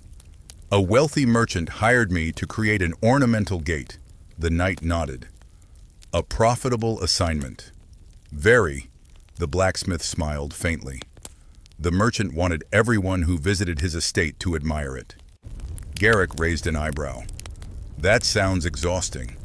"It was." Laughter followed. Boren continued. "I spent months forging the gate." His voice carried the quiet confidence of a master craftsman. Every detail perfect. The room listened attentively. The hinges moved smoothly. He smiled. The ironwork gleamed. Another pause. The design impressed everyone. The blacksmith shrugged. "Exactly as intended." The knight nodded approvingly. "So where does the spoon enter the story?" The room laughed. Boren pointed dramatically. "A fair question." He picked up the spoon. "This belonged to a widow who lived near my workshop." The atmosphere shifted slightly. The blacksmith's voice softened. "She was elderly." He turned the spoon gently between his fingers. "Very elderly." The room remained quiet. "One winter, she injured her hand." Aldrich listened carefully. This did not sound like a story about gates. Not anymore. Boren continued. "Nothing serious." A pause. "But serious enough that she struggled to prepare meals." The fire crackled softly. "So every evening I brought food to her cottage." The listeners nodded. A simple kindness, the sort that rarely appeared in songs. The blacksmith smiled. "After several weeks she recovered." Another pause. "Then she gave me this spoon." He held it up. The room watched silently. "I told her it wasn't necessary." The knight nodded. "Reasonable." Boren laughed softly. "She informed me that my opinion had not been requested." The room erupted into laughter. Everyone could immediately imagine the exchange. The blacksmith continued. Years passed. He looked around the gathering. The merchant's gate became famous. The room nodded. Travelers admired it. Another pause. Nobles discussed it. Another. Artists sketched it. The blacksmith smiled. Eventually, a flood destroyed it. Several listeners blinked. Destroyed? Completely. The room exchanged surprised glances. Boren nodded. One spring the river overflowed. His hands spread. The gate vanished. Silence. The knight frowned. After all that work? After all that work, the blacksmith shrugged. The flood did not care. A few listeners chuckled softly.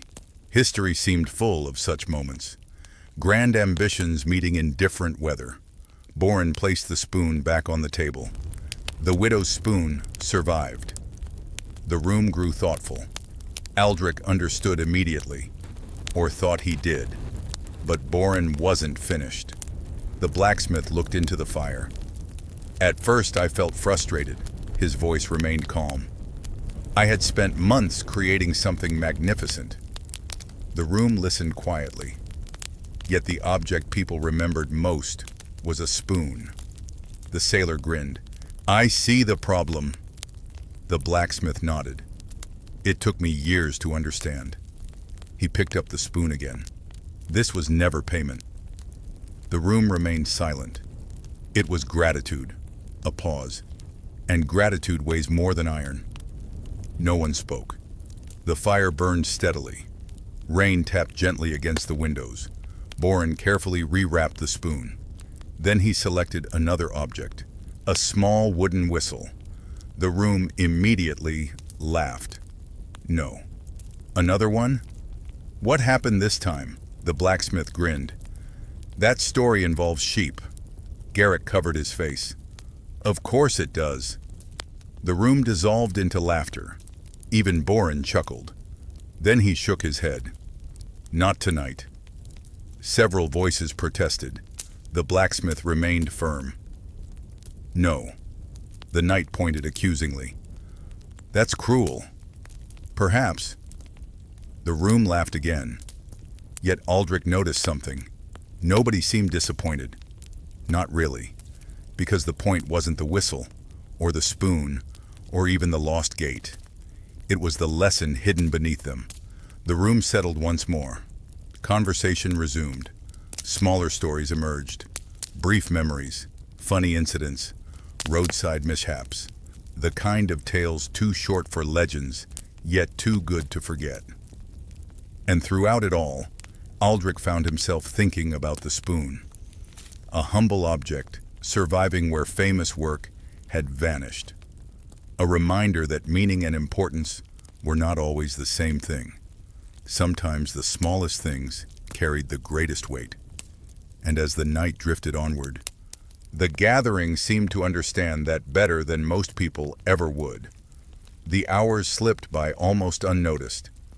At some point the rain softened into a gentle patter. The thunder retreated into distant hills. Even the wind seemed exhausted. Outside, the crossroads rested beneath darkness and drifting mist. Inside, the gathering remained awake, not energetic, not restless, simply unwilling to let the night end too soon. Aldrich had experienced evenings like this only a handful of times in his life. Those rare nights when conversation became its own journey. No one wished to reach the destination.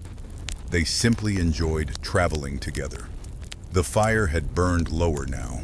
Fresh logs had been added. Their flames rose slowly, painting warm gold across the room. The shadows danced lazily. The atmosphere felt softer, more intimate. People sat closer than before, not physically, emotionally. Stories had shortened the distance between them. For a while, the travelers exchanged brief memories rather than full tales.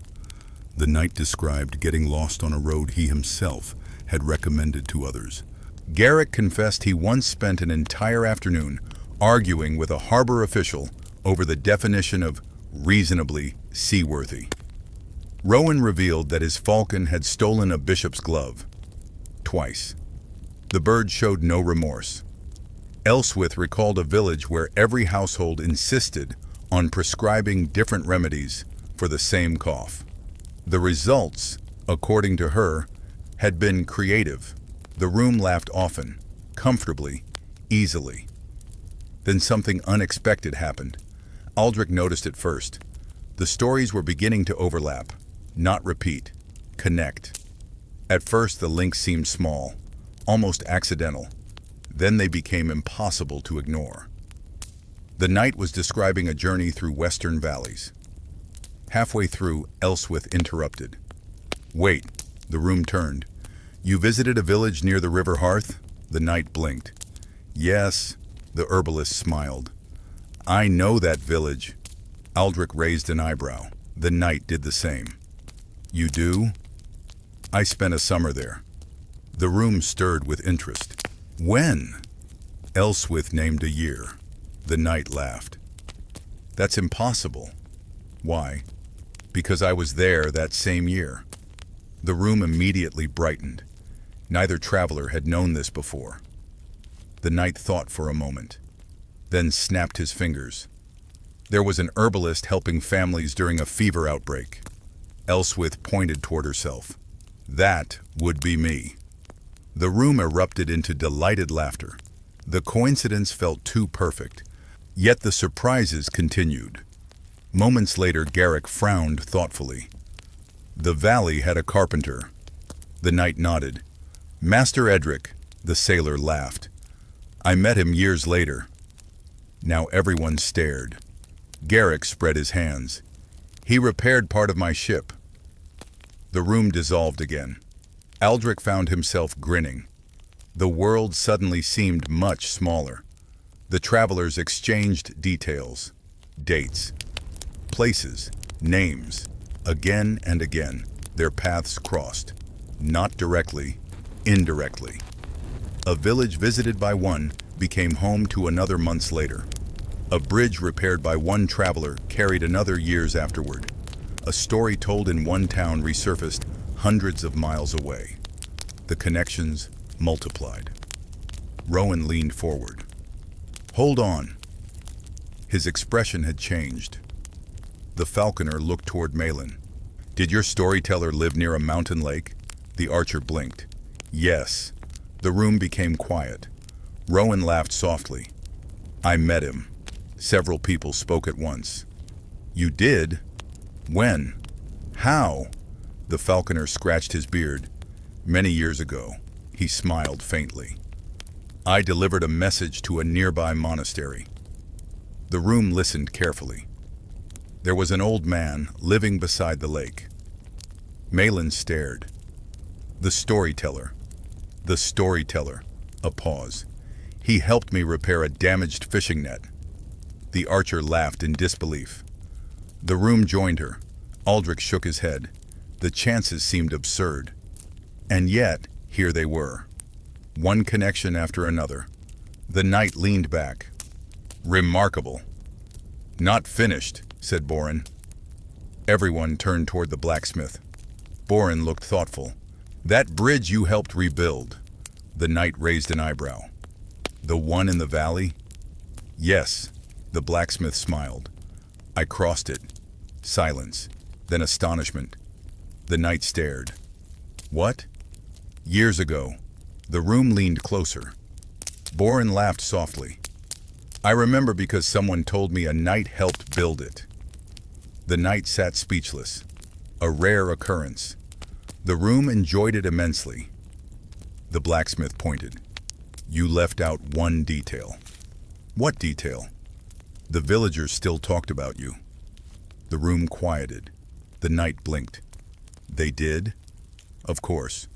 Boren smiled. The bridge remained useful. A thoughtful silence followed.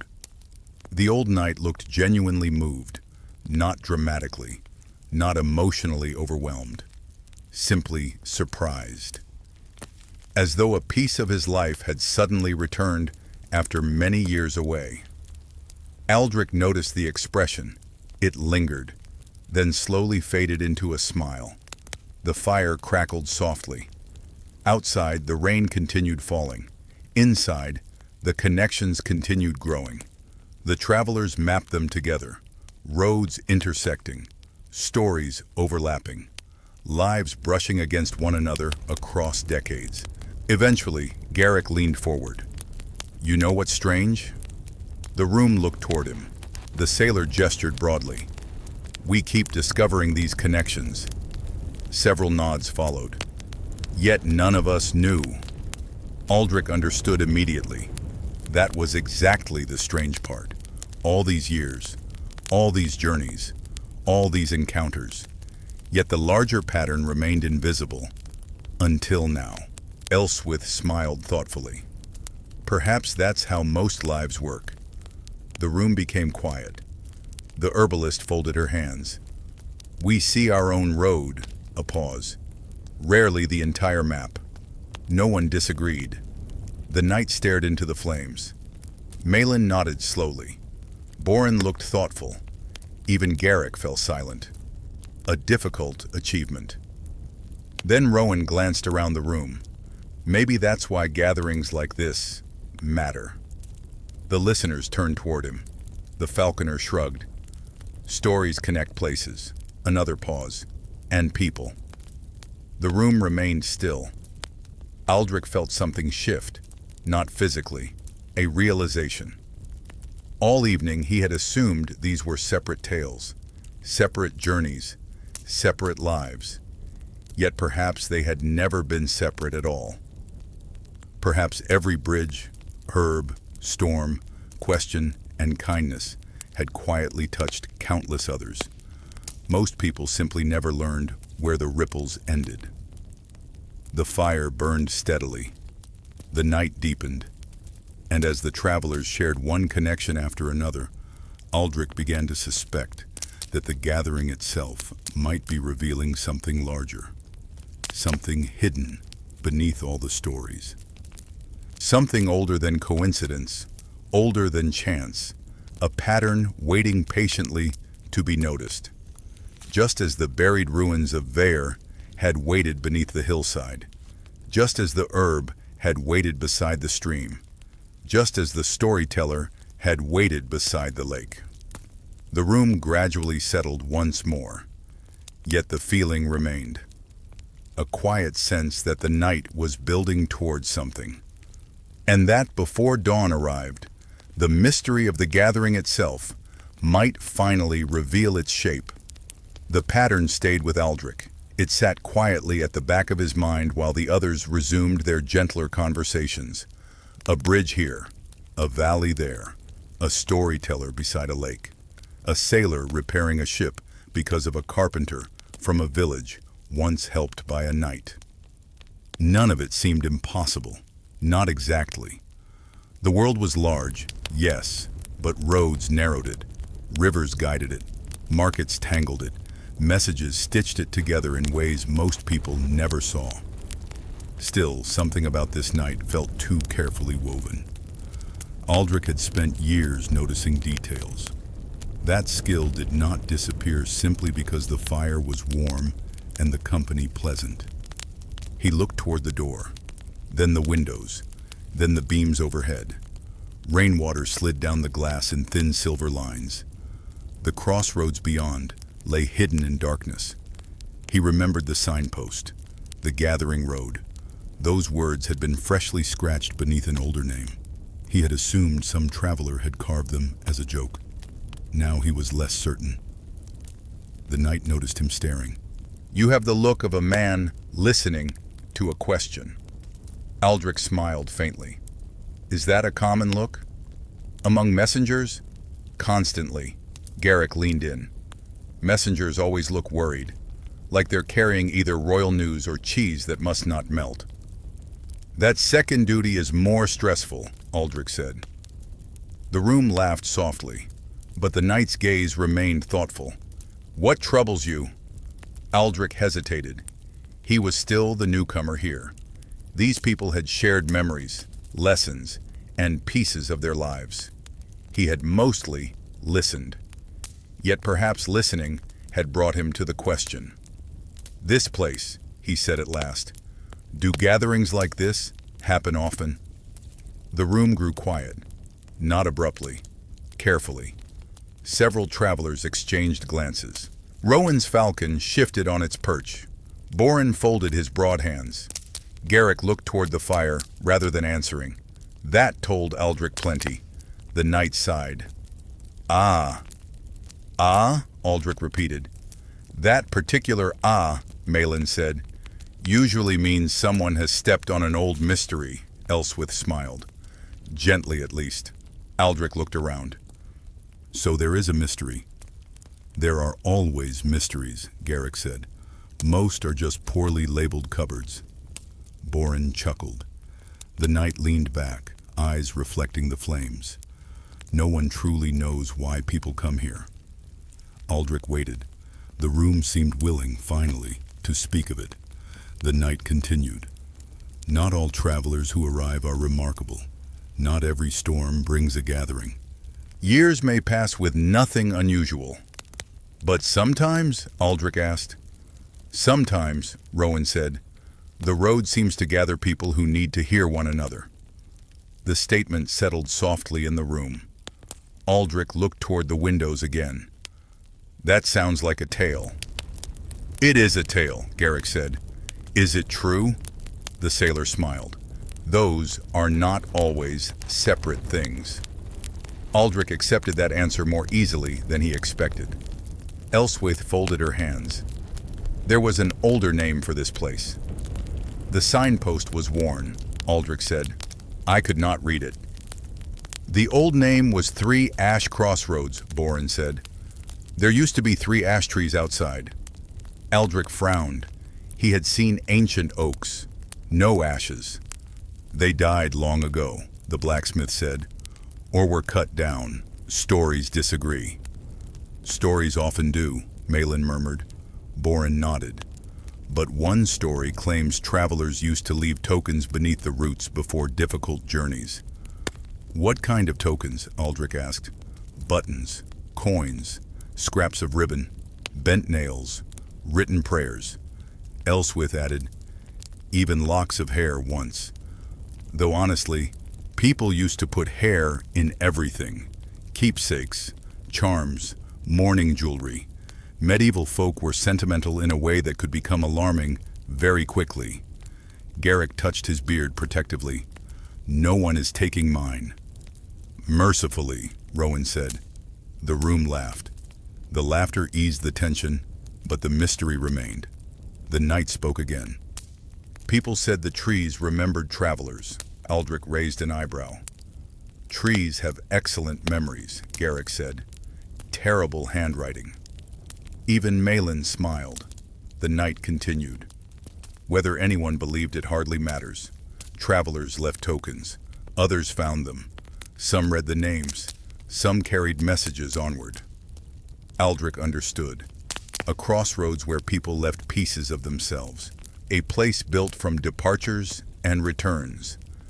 So the legend grew, he said. Yes, Boren replied. Slowly.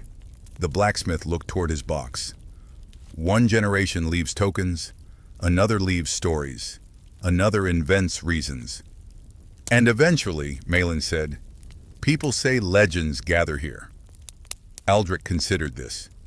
It explained part of the mystery, but not all. What brought each of you tonight? The room quieted again. The question seemed simple, yet each traveler looked surprised by it, as though none had fully considered their own answer.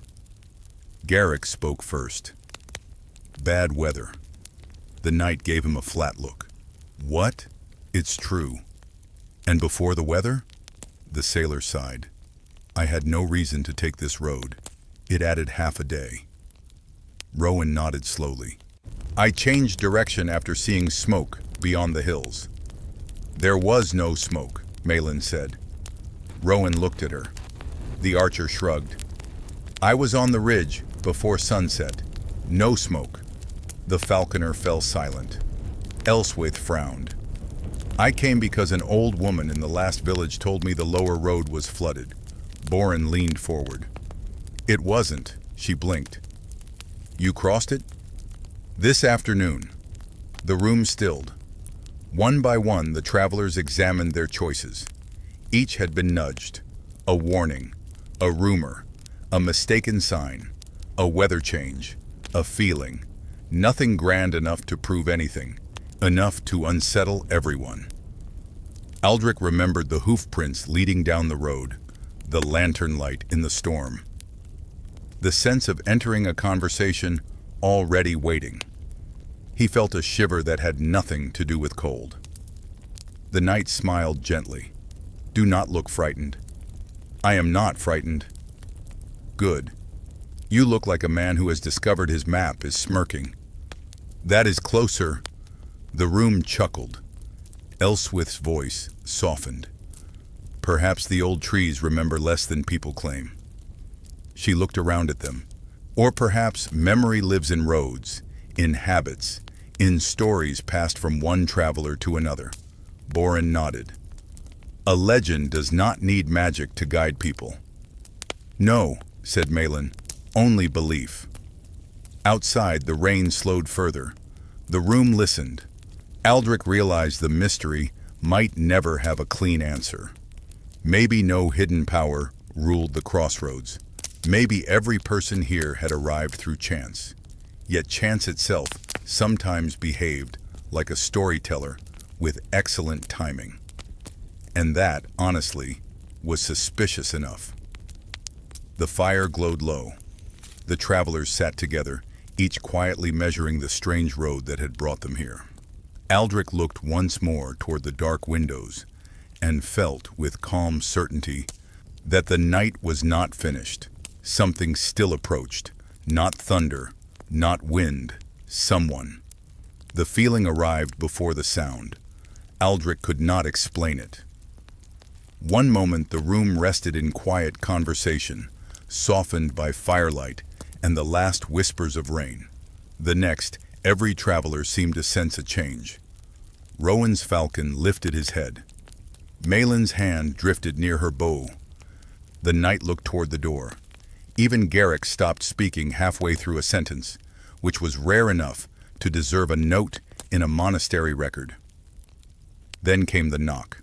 3 soft strikes, not urgent, not timid, simply certain. The room remained still. Boren rose first and opened the door. Mist curled beyond the threshold. A figure stood there wrapped in a dark traveling cloak. Hood lowered enough to reveal silver hair and a face lined by age, weather, and the peculiar patience of someone who had waded through many winters without becoming dramatic about it. "May I come in?" the stranger asked. Boren stepped aside. The visitor entered slowly, not weakly, slowly. There is a difference. His boots were muddy, his cloak damp, and his walking stick had been carved from pale wood, polished by years of use. Aldrich noticed tiny marks along its length, names, dozens of them, maybe hundreds. The stranger warmed his hands near the fire. No one pressed him with questions. That seemed to be the rule here. Stories arrived when ready. At last, the old man looked around the gathering and smiled. "Well," he said, "the road has been busy tonight." Garrick narrowed his eyes. "You know this place." "I should hope so." The knight leaned forward. "And you are?" The stranger tapped his staff lightly on the floor. "Once I was called Osric." Malin suddenly sat straighter. The room noticed. Aldrich looked at her. "The storyteller?" he asked. Malin stared at the old man. "The one by the lake." Osric smiled gently. "I wondered whether you would remember." Malin laughed once, softly in disbelief. "I searched for you for years." "So I heard." "You heard?" "Stories travel faster than feet." Garrick muttered, "That is deeply unfair to sailors." The room chuckled, but softly. Everyone sensed this was important. Osric lowered himself into a chair offered by Boren. Rowan's falcon watched him with unusual stillness. The old storyteller looked around. So many roads gathered in one room. The knight studied him. "Were you brought here too?" Osric smiled. "I have been coming here longer than most of you have been collecting regrets." Garrick raised a finger. "Mine are organized alphabetically." "Then you are ahead of many kings," Aldrich smiled. The stranger's humor was dry and gentle, the sort carried by people who had seen too much to become impressed by themselves. Osric rested both hands atop his marked staff. "You have been wondering why this place gathers legends." No one denied it. The fire crackled. Outside, dawn remained distant, though the storm had nearly faded. Osric turned the staff slightly. "These names belong to travelers who once stopped at the old ash trees." Aldrich leaned closer. Names indeed, some clear, some nearly worn away. "Tokens were left beneath the roots," Osric said. "Prayers, wishes, promises. But names carved into wood lasted longer." Boren frowned gently. "Where did the staff come from?" "One of the last ash trees." The room fell silent. Osric smiled sadly. "It fell in a winter storm many decades ago. The villagers thought to burn it. Practical, of course." "Very practical," Boren said. "But my teacher saved a branch." "Your teacher?" Aldrich asked. Osric nodded. "A woman named Sorel. She kept the old stories of the crossroads, not because she believed every word, because she believed forgotten people deserved witnesses. The room absorbed that. A curious old custom followed his words. In some places, Osric continued, people used to keep traveler sticks near roads. Passing folk carved marks upon them, like saying, I was here, and the world did not quite swallow me. A little vain, yes, but charmingly so. Garrick nodded. Better than carving it into a bishop's door. Rowan glanced at his falcon. No comment. Osric smiled. My teacher told me this place was never meant to gather famous people. The knight tilted his head. No. It gathers unfinished stories. The room grew very quiet. Aldrich felt those words settle over everyone. Unfinished stories. Osric looked first at the knight. A banner left on a bridge, but never knowing whether anyone remembered. Then at Rowan. A rescued bird becoming a companion, yet patience mistaken for accident. Then Garrick. Songs in a storm, still echoing in men who survived. Elswith. A herb taught to a valley, though gratitude faded into daily life. Malin. A question pursued for years, only to find the question changed the seeker. Boren. A spoon outlasting a gate. No one spoke. Osric's gaze finally came to Aldrich, and a messenger who has carried everyone else's words for so long that he has not asked what story he carries himself. Aldrich's breath caught quietly, not dramatically. No need for that. But the words found him. He had spent years delivering seals, orders, announcements, apologies, and lies polished into official language. He had helped other people's choices move across the kingdom. Yet when had he last chosen anything for himself? Osric leaned back. This place does not create legends. It reminds people they are already inside them. The knight looked toward the fire. That sounds dangerously close to wisdom. I apologize, Osric said. It happens with age, like aching knees. The room laughed softly. The old storyteller continued. Before dawn, most of you will leave. Some roads will cross again, some will not. The firelight shone in his eyes. But tonight you have heard proof that no road is solitary forever. Aldrich looked around the room. At the knight, the falconer, the sailor, the herbalist, the archer, the blacksmith. Not legends carved in marble. People. Warm, tired, funny, scarred, kind, and somehow larger because of it. Osric placed the ash staff across his knees. The old trees are gone, he said, but roots do not always remain in the ground. Sometimes they move through memory. Outside, the final rain slipped from the eaves. The silence that followed felt peaceful. Then Garrick lifted his cup. 2 unfinished stories. One by one, the others raised theirs. Aldrich raised his last. And for the first time that night, he wondered whether he had not arrived by accident at all. The toast lingered in the air long after the cups were lowered. 2 unfinished stories. It was the sort of phrase that seemed simple at first, then grew larger the more. One thought about it. Aldrich sat quietly, turning the words over in his mind. Outside, the storm had finally spent itself. Only occasional droplets fell from the roof. The darkness beyond the windows no longer felt hostile, merely patient, waiting for morning.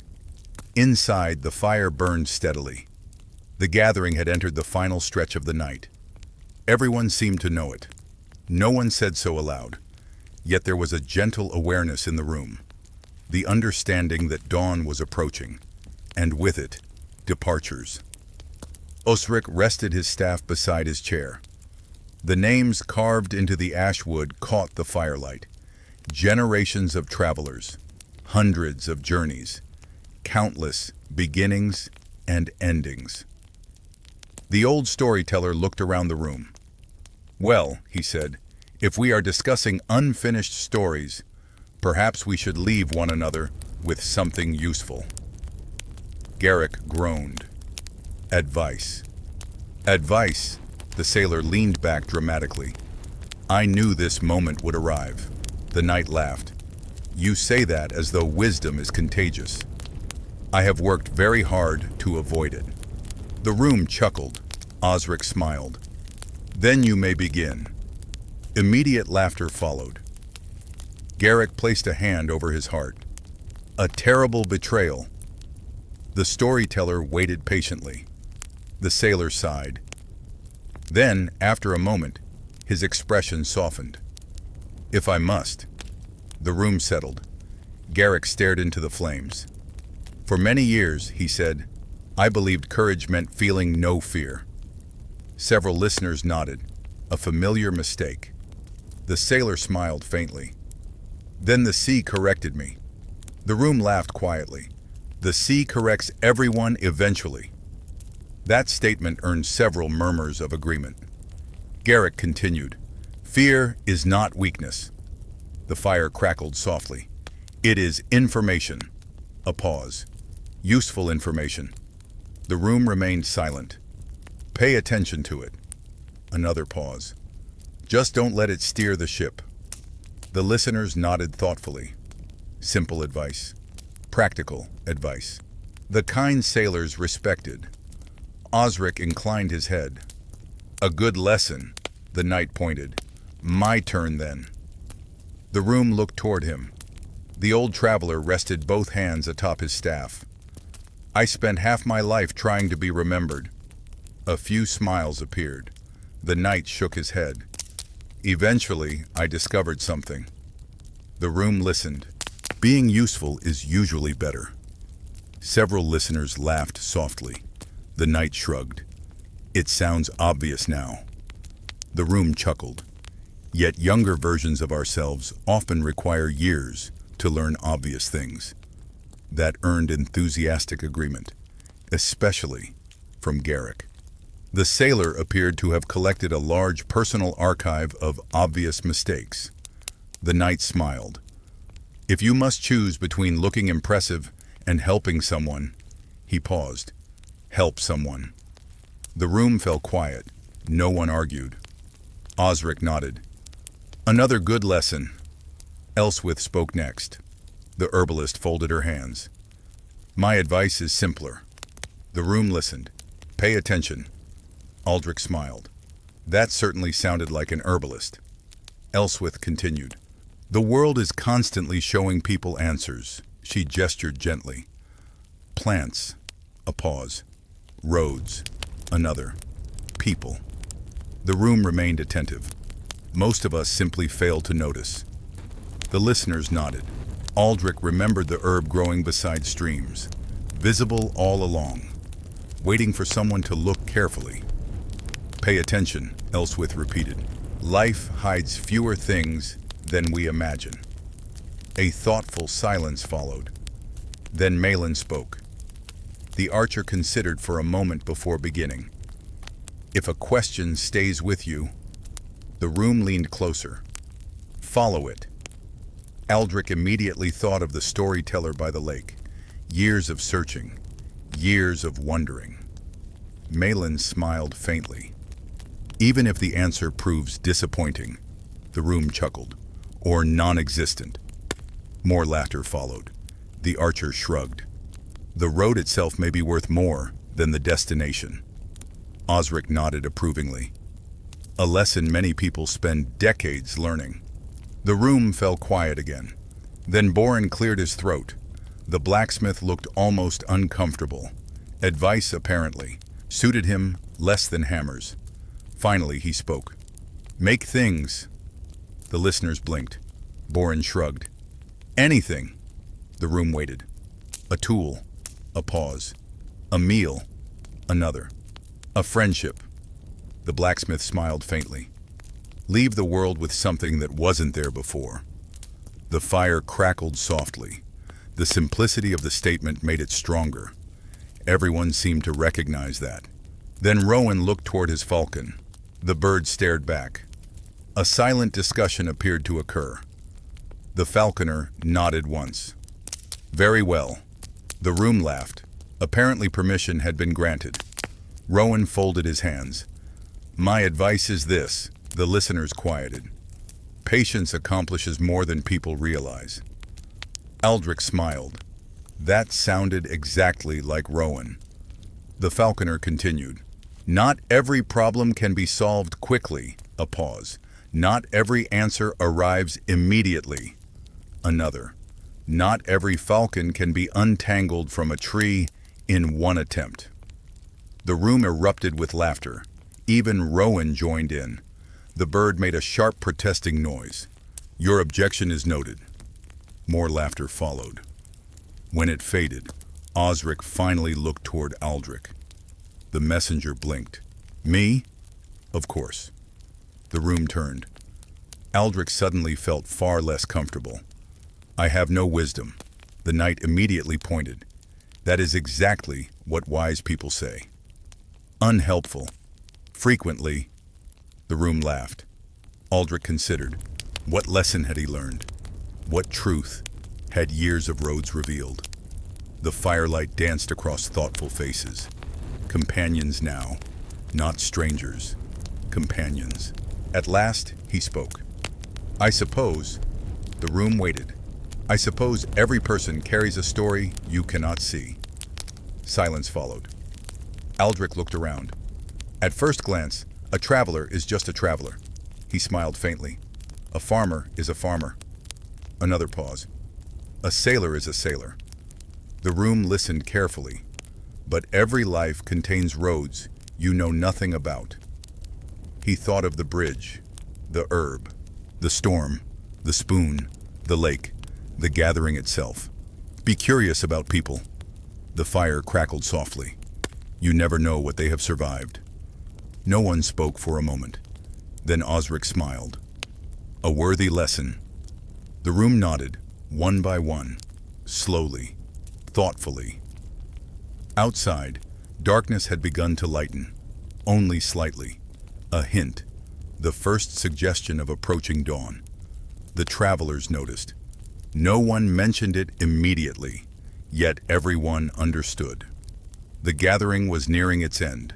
Soon roads would separate once more, yet the lessons remained. Fear is information. Be useful. Pay attention. Follow questions. Make things. Practice patience. Stay curious. Simple truths. Ancient truths. The kind carried farther than banners or crowns. And as the first pale traces of morning approached beyond the windows, the legends gathered around the hearth, prepared to share their final moments, together before the road called them onward once more. Morning arrived quietly, not all at once. First came the faint paling of the windows, then the soft gray shape of the road beyond the glass, then birdsong, tentative and sleepy, as though even the birds needed a moment to remember how mornings worked. The storm had passed. The crossroads lay washed clean beneath a silver sky. Puddles reflected the first light. Mist drifted low over the fields. Aldrich stood near the doorway with his cloak over one arm, watching the world return. Behind him, the travelers gathered their belongings. No one hurried. Yet departure had already entered the room. It moved gently from table to table. A buckled satchel, a tightened glove, a wrapped keepsake, a final cup emptied. Rowan hooded his falcon, who accepted this with the dignity of a king being mildly inconvenienced. Garrick checked the weather and declared it suspiciously survivable. Elswith arranged her pouches. Malin tested her bowstring. Boren secured his wooden box. The knight leaned on his staff, looking younger somehow in the dawn. Osric stood last. He lifted the ash staff carved with names and smiled toward Aldrich. Which road will you take? Aldrich looked outside. For years, that question had meant duty. Which message? Which village? Which seal? Which deadline? Now it felt different. "I don't know yet," he said. Osric nodded, pleased. "A fine beginning." The others smiled. One by one, they stepped into morning. The knight left first, following the western road toward valleys where bridges still stood. Rowan went north, falcon quiet on his wrist. Garrick headed toward the coast, already humming terribly. Elswith chose the lower road where wet grass shone beside the ditches. Malin vanished along the forest path. Boren took the hill road, heavy boots steady in the mud. Osric remained a moment longer. Then he touched the doorway with 2 fingers, as though greeting an old friend, and walked toward the mist. Aldrich stayed behind until the crossroads emptied. Only hoofprints remained. Wheel marks, footsteps, small signs that extraordinary people had truly been there. He mounted Brindle, who looked deeply relieved that breakfast had occurred. Aldrich laughed softly. Then he turned toward the open road. He carried no royal message that morning, no sealed command, no urgent summons, only stories, and somehow they felt heavier, warmer, and far more important. As Brindle walked into the pale light, Aldrich understood that legends were not distant things waiting in songs. They were bridges repaired in rain, herbs gathered beside streams. Questions followed through years, spoons kept in wooden boxes, songs sung badly against the sea. They were people leaving traces in one another. And now, whether he meant to or not, Aldrich would carry those traces onward. The road widened beneath the soft morning sky, and the world seemed gentle again. The fields breathed mist. The trees held rain on their leaves like tiny beads of glass. Somewhere behind Aldrich, the old crossroads faded from sight, not disappearing exactly, but settling back into memory, where certain places prefer to live. He did not look back. He did not need to. The warmth of the night traveled with him. The voices remained near. Laughter by the fire, the scrape of game pieces on wood, the low hush after a lesson had found its place. Everything was quiet now, safe, unhurried, the kind of quiet that asks nothing from you. Brindle's hooves moved steadily over the damp earth, making a slow and soothing rhythm. Step, breath, step, breath. Ahead. The road bent between 2 green hills, and morning light poured softly over the grass. Aldrich let the reins rest loose in his hands. For once, there was no need to chase the horizon, no need to outrun weather, no need to become anything grand before noon. It was enough to travel, enough to remember, enough to be one small life moving through a wide and patient world. And perhaps that is where the best stories leave us.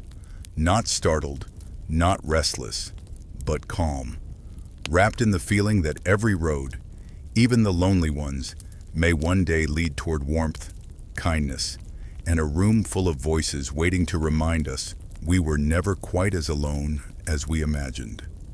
So let the fire burn low. Let the rain pass. Let the old roads sleep beneath the stars. And let the morning come softly, carrying every unfinished story forward into peace.